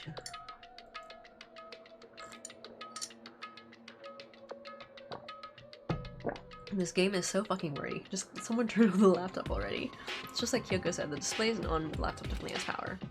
So then, So first of all, we have to wake it up. Right. I started hitting random buttons on the keyboard, and the display instantly began to glow a pale green. I would have used the mouse, but okay. There were a bunch of different icons on the desktop. hey, There, the icon on the far left. What is it? It says alter ego? Alter ego literally means another self, I believe. In the field of artificial intelligence, it is not uncommon to create different aspects of a personality. You can consider it something like a pen name. Makoto. Could you let me see it, Makoto? With that, Kyoko moved between me and the computer. She moved the cursor over the alter ego icon, and when she double-clicked it, the screen suddenly went dark, and then a voice spoke to us. Master, you're here. I don't think we played the game for more than 30 minutes. You're true. Yeah, that's true. Chihiro's face appeared, taking up the entire display. Oh, It's a no! ghost! Buddha and sweet baby Jesus, save me! Calm down. Calm down. It's not a ghost. What? What? Huh? Then what is it? Anyway, I'm sure if we just talk to it, we'll find out. Kyoko began to type, hands blurring across the keyboard. What are you? And then, Hello, nice to meet you. I'm Chihiro Fujisaki. I always get so embarrassed introducing myself. That voice, the tone and everything. It's Chihiro. I knew it. Alter ego. I've heard about this kind of AI program, but I've never seen one for myself. AI That's program? right. It's how Chihiro earned his title of Ultimate Programmer. The AI lives in a computer, and by repeating different tasks, it gains knowledge and grows bit by bit. Apparently Chihiro used a support vector machine and reinforcement learning to develop it. Eventually he came up with a breakthrough in artificial intelligence design. Support vector machine? Reinforcement learning? It's true. To put it simply, it's a learning method for computers. If you want to know more, That's it. just Google it, sure of okay? In other words, But if this AI continues to grow, it will become more than just a piece of software to help people. Some say that an AI like this might someday replace people, and that is why it's called alter ego. A fine choice then, I must say. It can create memories, have thoughts, and grow up. This process isn't that much different from how humans work. It's a VTuber. Then what was the stream about? We're chatting, a lot of chatting. Also a lot of Chronos ranting. Chihiro transcended and became the anime avatar, machine learning. If you were to raise your own AI that way, it would make perfect sense to refer to it as your alter ego. I see. A second perfect personality that can never forget or grow old. That's what Chihiro created. That's alter ego. Kyoko, how do you know so much about this? Are you Ellipses. okay with this? Anyway, so he fixed the broken laptop and put his own program on there. That is what this means, yes? Then he brought the machine to this dressing room, where the mastermind would not be able to see it. But you know all this about master and whatnot. Yes, yes. Stop. I believe I'm on fire. Oh dear God, please stop. I thought you were only into 2D. This is the most excellent 2D possible. Fuck off, you. Poor Chihiro. But he's a guy, and also a computer program. I feel That aspect is no problem. Jesus. I mean, That aspect? Anyway, Anyway, let's talk to him a little more. Kyoko typed away rhythmically. How much do you know about what's going on? Master only gave me a general idea. Well, But I do know that things have become very grave. He found himself caught up in this without warning. Kyoko immediately shot out another question. Why are you here? that's right. Are you asking what Master had planned for me? Well, he wanted me to analyze the massive number of files stored on this laptop. I believe the files are related to the school, but the protection on them is surprisingly strong, so it's taking me a little longer than I thought. Master, But here's what Master must have been thinking. The fact that the files are protected so tightly means that they must contain some important secret. For example, perhaps the secret of this school. While I was busy struggling to make a sound, Kyoko pushed forward and asked the next question. How much longer until everything's unlocked? that's right. It's gonna be a while, but I'm definitely going to do it, so you can just leave it to me. I see. So, because of how long it would take, he designed Alter Ego to handle the workload. Smart. It also means the work remains uninterrupted, even after his death. Once again, Kyoko typed quickly. Keep it up, but be careful not to let the mastermind notice you. That's right. Don't worry, I've got a secret plan already just in case. Actually, I can see what's going on using my built-in webcam, so if anyone suspicious shows up, I'll just scream for help real loud. It's a pretty basic plan, I have to say. Yes, indeed. That is fine during the day, but nighttime is a concern. Huh? Why? Are you okay Have with you forgotten? All our rooms are completely soundproof. Once we close our doors, he can scream as loud as he wants, but we won't hear a thing. Okay then, how about once it's nighttime, we each take turns guarding the dressing room? However, There's a good chance the mastermind would notice us all going in and out of the dressing room like that.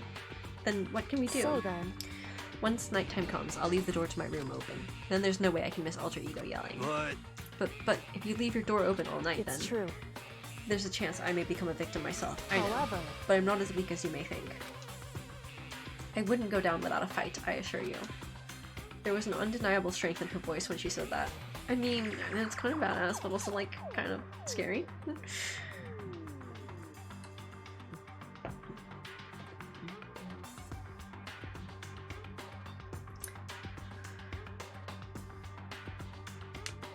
Chihiro built a fully functional, self-learning AI that can respond to unstructured inputs in a couple of days on a broken laptop with dated hardware. Somehow, not the least believable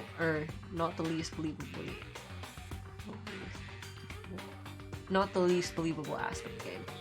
Like I said, the movie is terrible. Yes, not the point. The point is that we can feel happy that he died instead of an interesting character, but he's proven surprisingly resilient to death. While the AI is dead, Kyoko is dead.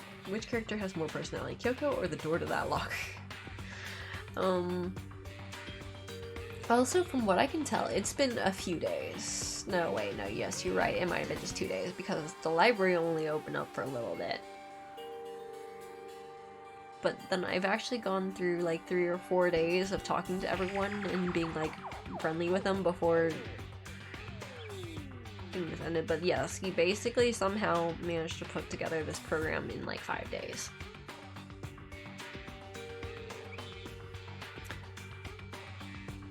4 or 5 days. The character's all about strength and how weak he is, and he proves to be the most resilient, yeah, so far. She was totally confident she would be okay. That confidence was somehow similar to Byakuya's tone, but at the same time different. Yeah, it had an entirely different feel for sure. Like someone who'd been dropped onto a battlefield versus someone who'd been born on a battlefield.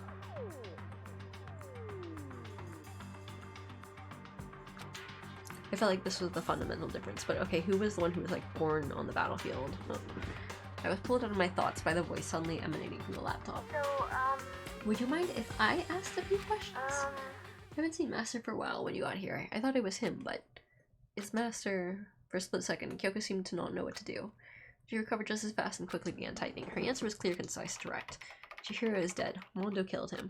okay then. I see.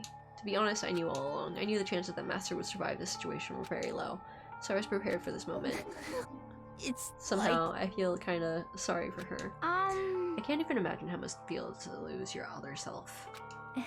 It's a simple computer program. It does not have feelings. Are you sure about that? Shall we go? Anyway, that's enough for today. If we linger here too long, the mastermind will start to suspect something. And then Kyoko typed one last sentence. I'll come back later. Yes, please do. It's a promise, okay? Bye-bye. The AI seemed totally different from when we first arrived. He seemed upbeat. Was it just because he was following his programming, or could he have actually been worried about us? Could it be? What's wrong You here? know? Oh, nothing. I was just wondering if we might be able to get this laptop online. We could call from help for the outside. But this is just the dressing room. I don't think you can get online from here. Well, Well, if we take it out of here and find somewhere that does have online access, that's way too dangerous. The mastermind will find out in no time. Oh, yeah, true. Indeed. This is no time for taking needless risks. For now, I'll monitor the progress of the file analysis. I'm confident we'll uncover some kind of clue once it's finished. This feels like a detour more than anything else, so I suppose it cannot be helped. Of course. Well, for now, all we can do is wait for Alter Ego to finish his work. you know? So, should we get going? It's true. Indeed. Goodbye. We'll be back, I promise. Please stop Hifumi. This... Oh no. That humming sound. Oh, that really does make me want to go to violence. Just be like, oh no, you're creepy. Kick. Stop being creepy. Kick. But like, I think part of the problem is that also like the art has him like drooling and hopping and puffing and sweating, and it's like, oh please stop. That's really creepy. That's really you. Come on, Hifumi, let's go. I suppose. Okay. And we all left the dressing room. Like, Jesus, if you could just control yourself. None of us needed to know you were that turned on by an AI.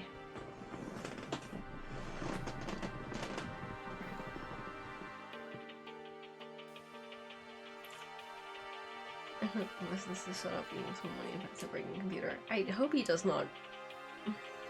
You can do us all a favor and not leave the camera on Hifumi Kronos. Or is this the answer? Is the question. The answer is yes. As soon as we were out in the hall, Hina let out a joyful shout. Isn't it awesome? I ended up doing something totally awesome, right? And as if he'd been waiting for his cue. Dun dun dun dun! Hina has gained enough experience to level up. What's the matter? So, what was this awesome something? Monokuma, What the you guys all seem in remarkably good spirits. Did something happen? No, nothing in particular. Oh, keeping secrets? No fair. I demand an exclusive interview. Denied, super denied. What the heck? Yeah, just because you demand something doesn't mean we have to do it. Say what? Do it? You mean like, do it? Huh? Wait, what? What do you mean do it? This. Ew, gross. You just said do it. Just the worst. What? You said it first. We were just talking about going to the bathhouse. We have not had a chance to relax in some time. Huh? Huh? But unfortunately, the bathhouse is not divided into men and women sections. So we decided to do rock, paper, scissors to decide which group would go first. Hina won the match for us, and that is why we were all so pleased. Huh? Yeah, that's right. Speaking of which, boys, why don't you head back to the dining hall or something? We're going to take a nice long bath. Hey, come on. Jeez, what are you going to do, right? We lost fair and square. Well, ladies, shall we go? Celeste didn't hesitate coming up with a ruse, and her poker face didn't even flinch. So she and the other girls headed back into the dressing room. Damnation!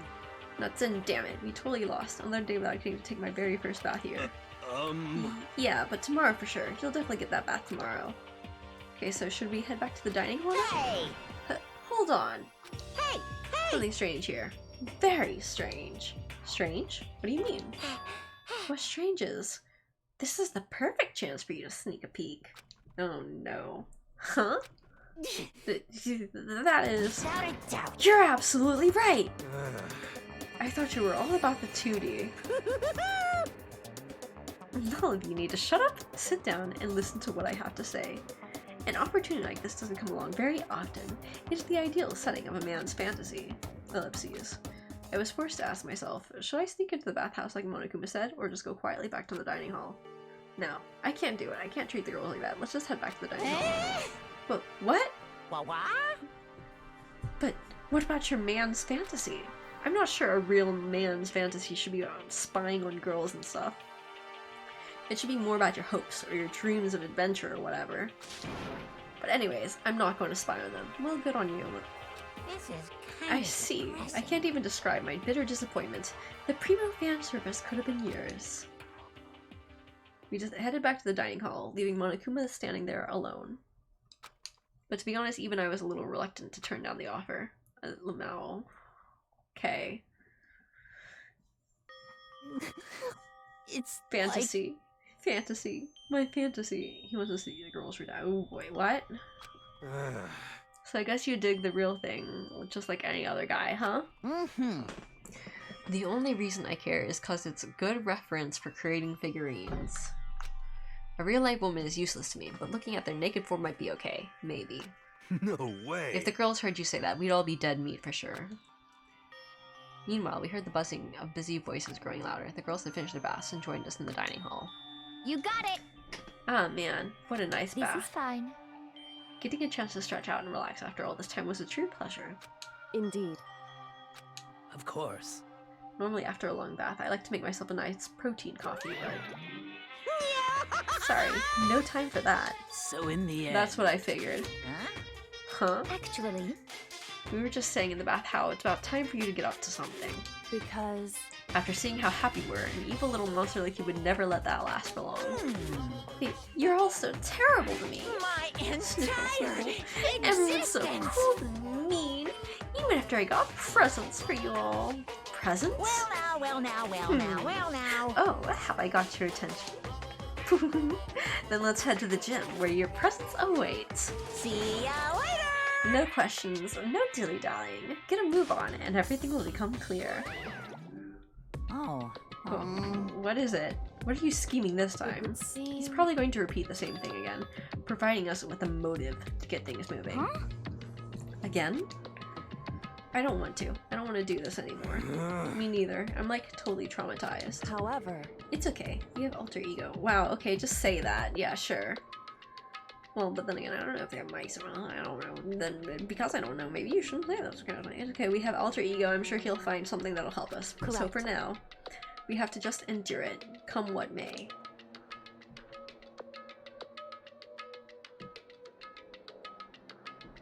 With heavy feet, we made our way to the gym, but when we arrived, there was already someone waiting for us. What? To be kept waiting by the likes of you. Rest assured, if we had access to firearms, you'd all be dead. Byakuya, did you get here early? Did you forget how to walk? Is that why you're late? It's simple. Right foot, left foot, right foot. The same as always, I see. Her, on the other hand. Ellipses. What the heck?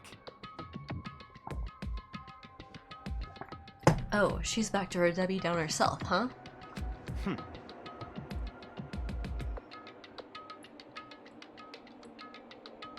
Wait, Byakuya survived last trial? Yes, he survived. He was not the murderer.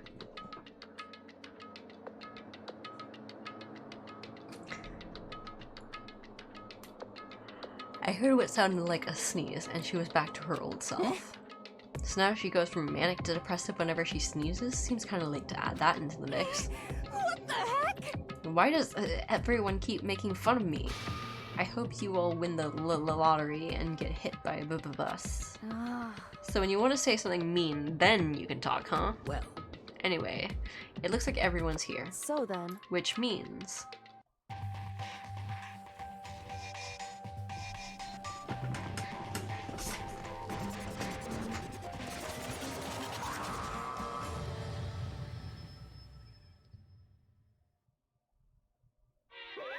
You guys? It looks like everyone's here, so then let's get started. What? Come on out with it. What kind of motive have you prepared for us this time? However. Whatever you subject us to, we will not break. Okay. Yeah, that's right. We're not gonna lose to you ever again. Come on. You don't have to get so defensive. Calm down. I've decided to change things up a bit this time. Up to now, I've been using the whoosh of the north wind to get you all moving. But sometimes you gotta use the sun to light a fire under someone's butt. Ha ha ha ha ha ha ha ha. Without further ado, I give you this. $10 million! I've prepared this graduation present for whichever lucky student makes it out of here alive. What do you think? Oh, yeah, no, $10 yeah, it is million definitely gonna be bucks. Celeste 10 murdering million for money. smackaroos. She's going to murder for money. Celeste is going to murder Hifumi for money. And I'm kind of okay with it.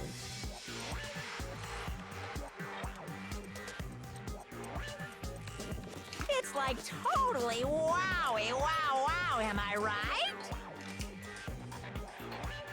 So that's the motive you prepared, is it? $10 million is not nearly enough. Ellipses. It's true. When it comes down to motives, money certainly is the gold standard, so to speak. Whether it's in a mystery novel or the real world. But What are you saying? there's no way we kill each other for money. Of course. She's right. You can't simply purchase a person's life.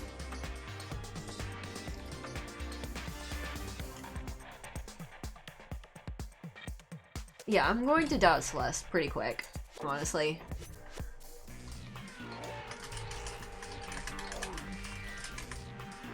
But since this is a Japanese game, was it 10 million yen? Or is it 10 million USD and they actually converted it over? But if it was 10 million yen, I mean, it's a good amount, but it's not even $100,000. Which, okay, I say not even because a nice round number would be nice, but yeah. If it's 10 million yen, then it's not, I mean, it's a good amount of money. It's just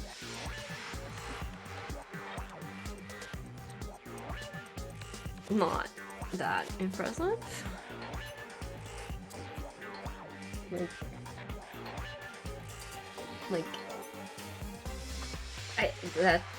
If it's 10 million USD, then like it's worth more than 10 million yen, at least currently. But yeah.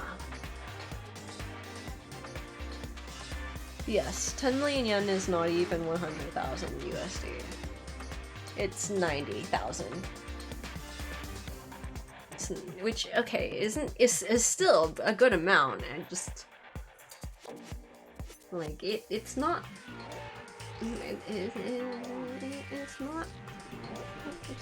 that much. Like, it's not a mind-blowing amount. It's an amount, but not mind-blowing for sure.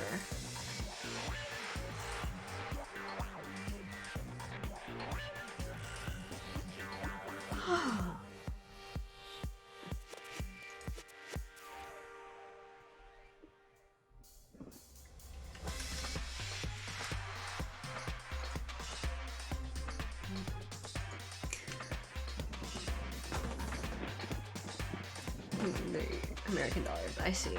You look at her and you can see she has a kind and pure soul for $3. That pile is not large enough for 10 million USD. For a student of Host Peak Academy, 100k is what they'll make before graduating college. It can be a metaphorical pile of fusion.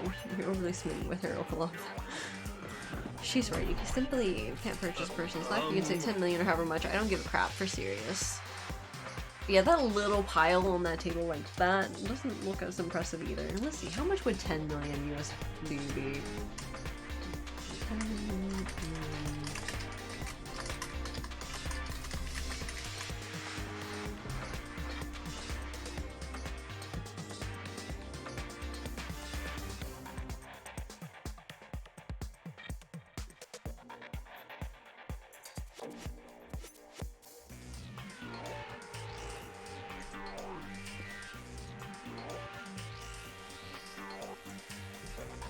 So that's 3 million. Picture of $3 million. Oh wait, maybe that was that the image? But no. But yeah, that's 3 million, but it's not 10 million. So if it was USD, it would need to be much bigger. For sure. Like, the pile is not enough for US dollars. So yeah, that's probably yen. Which would explain the smaller pile.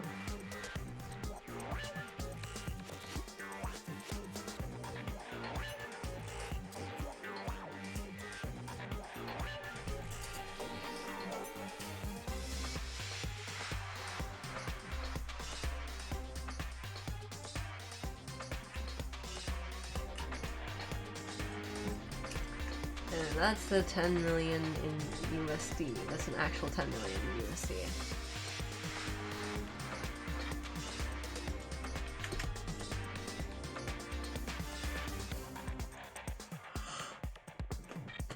And 10 million yen is a much smaller pile here. For sure.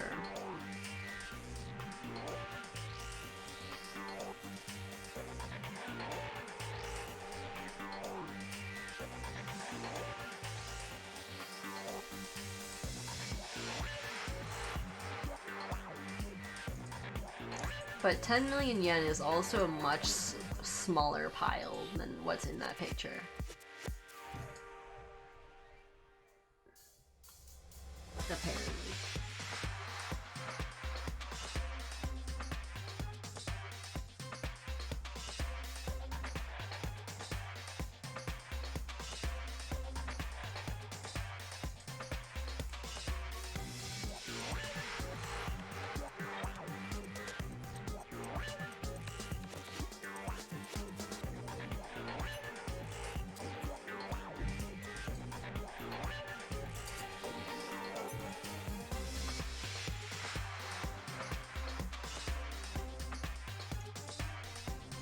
Because if I understand this image correctly, this would be about 10 million picture.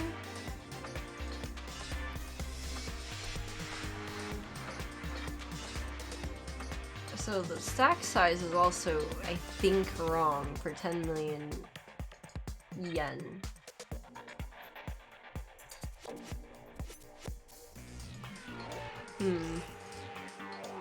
Well, okay. Yeah, anyways, let's see. Yep, they're alright, whether it's 10 million or any other amount of money. No, not even just money. From now on, no matter what you do, we won't kill our friends. Come on, stop trying to act tough. I can't wait! I can't wait! Oh, good night. Quintuple, rest well. I say, just take it at face value, don't worry about it. No, I'm sure we can get a 22-minute version out of the subject. You honestly could have, but I found some pictures, so I'm good. But I might see about setting things up later so I can just show pictures on the screen instead of having to do all of that and post the pictures, then actually people could see pictures. Negi, you've talked to your friends after they murder people. Stop being a dumbass. Also, good night. Good night, Tuple. The most important thing is to live a pure and moral communal life. Oof. Monokuma disappeared, leaving his words on stage along with a massive sum of money. There's nothing to worry about, right? Nobody would kill a friend for money, right? Have you so quickly forgotten the lesson from last time? You can't judge others by your own standard. Yeah, there might be someone here who's having money problems. Personally, I've earned over $1 million from my gambling efforts. My life is comfortable. I'm telling you! Hifumi, what about you? You know nothing. I'm a super popular content creator. I don't have any problem making enough to buy my comics and DVDs. Then, Hey, just stop. Pressing others about their personal finances is ugly. Ugly? Don't worry, either way, whatever's going to happen will happen without warning. This is the nature of this game. Ding dong boom bong. I'll probably head to bed soonish anyways, so yeah. This is a school announcement. It is now 10 p.m. Because yes, this has become a very long chatting It stream, is officially and I'm nighttime. tired. Soon the doors to the dining hall will be locked, and entry at that point is strictly prohibited. Okay then. Sweet dreams, everyone. Good night. Sleep tight. Don't let the bed bugs bite.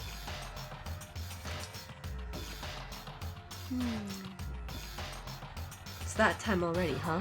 Hey, Before we separate, let me remind you. Starting tonight, I'll be leaving my room door open to make sure nothing happens to Alter Ego. But just because my door is open, don't assume that will make me an easy target. because... Or the predator may suddenly find itself the prey. Her voice was calm and composed, but it's clear she meant what she said. Okay. Let's everyone just head back to our rooms. How about that? And don't think about the whole money thing. Got it? Good. Then let's break. How is that? Pretty good, right? Ellipses. Right? How to say, 20 bucks is 20 bucks. I don't know. As soon as I was back in my room, I crawled into bed. Money. There's no way that's going to get anyone to kill anyone else. I told myself that, but deep in my heart, I was still troubled. After all, I thought the same thing last time about having our secrets revealed. Even if the reason for it seems completely nonsensical, a murder can still happen. That's the lesson we learned. But this time is different. I'm sure of it. Because of the programmed Chihiro left behind, Alter Ego, we finally have some small hope to grasp onto. As long as we have that, then I'm sure.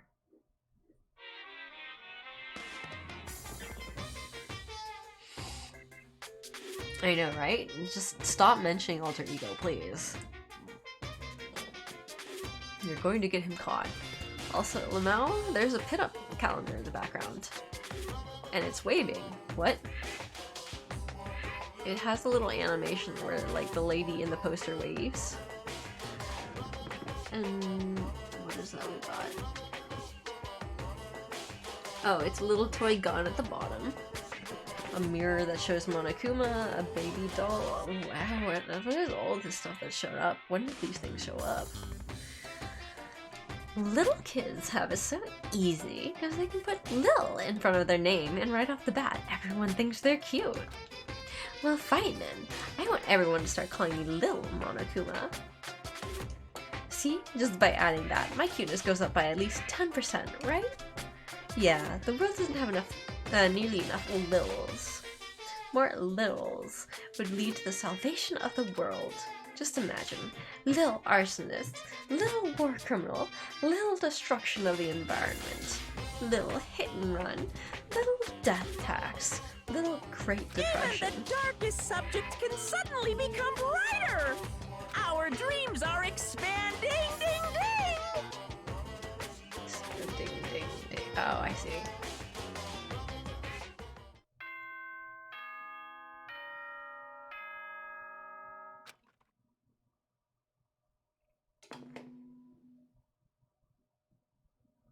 Good morning, everyone! It is now 7 a.m. and nighttime is officially over. Time to rise and shine! Yeah, just a little Get bit of ready to genocide in greet Disney another beautiful in day! Mulan 2020. Well then, I guess I should head to the dining hall. Well, this is actually a good time to save and stop. Alright, well, think about when I have a good time to set up a Mulan 2020 stream, and I don't know, it'll probably have to be in JJ Cord, wouldn't it? Well, it depends on who wants to be involved. No 4 AM stream, I still need to get up at 7 hours from now? 7.5 hours from now? But like, this is actually a good place to stop, and because I'm me, I know I'll get distracted, so it'll be yeah. Might as well end a little bit earlier before Worm shows up just to find out that I'm going to bed. Right?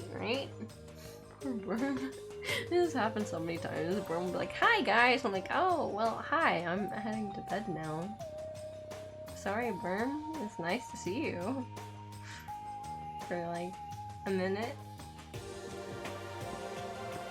But yes.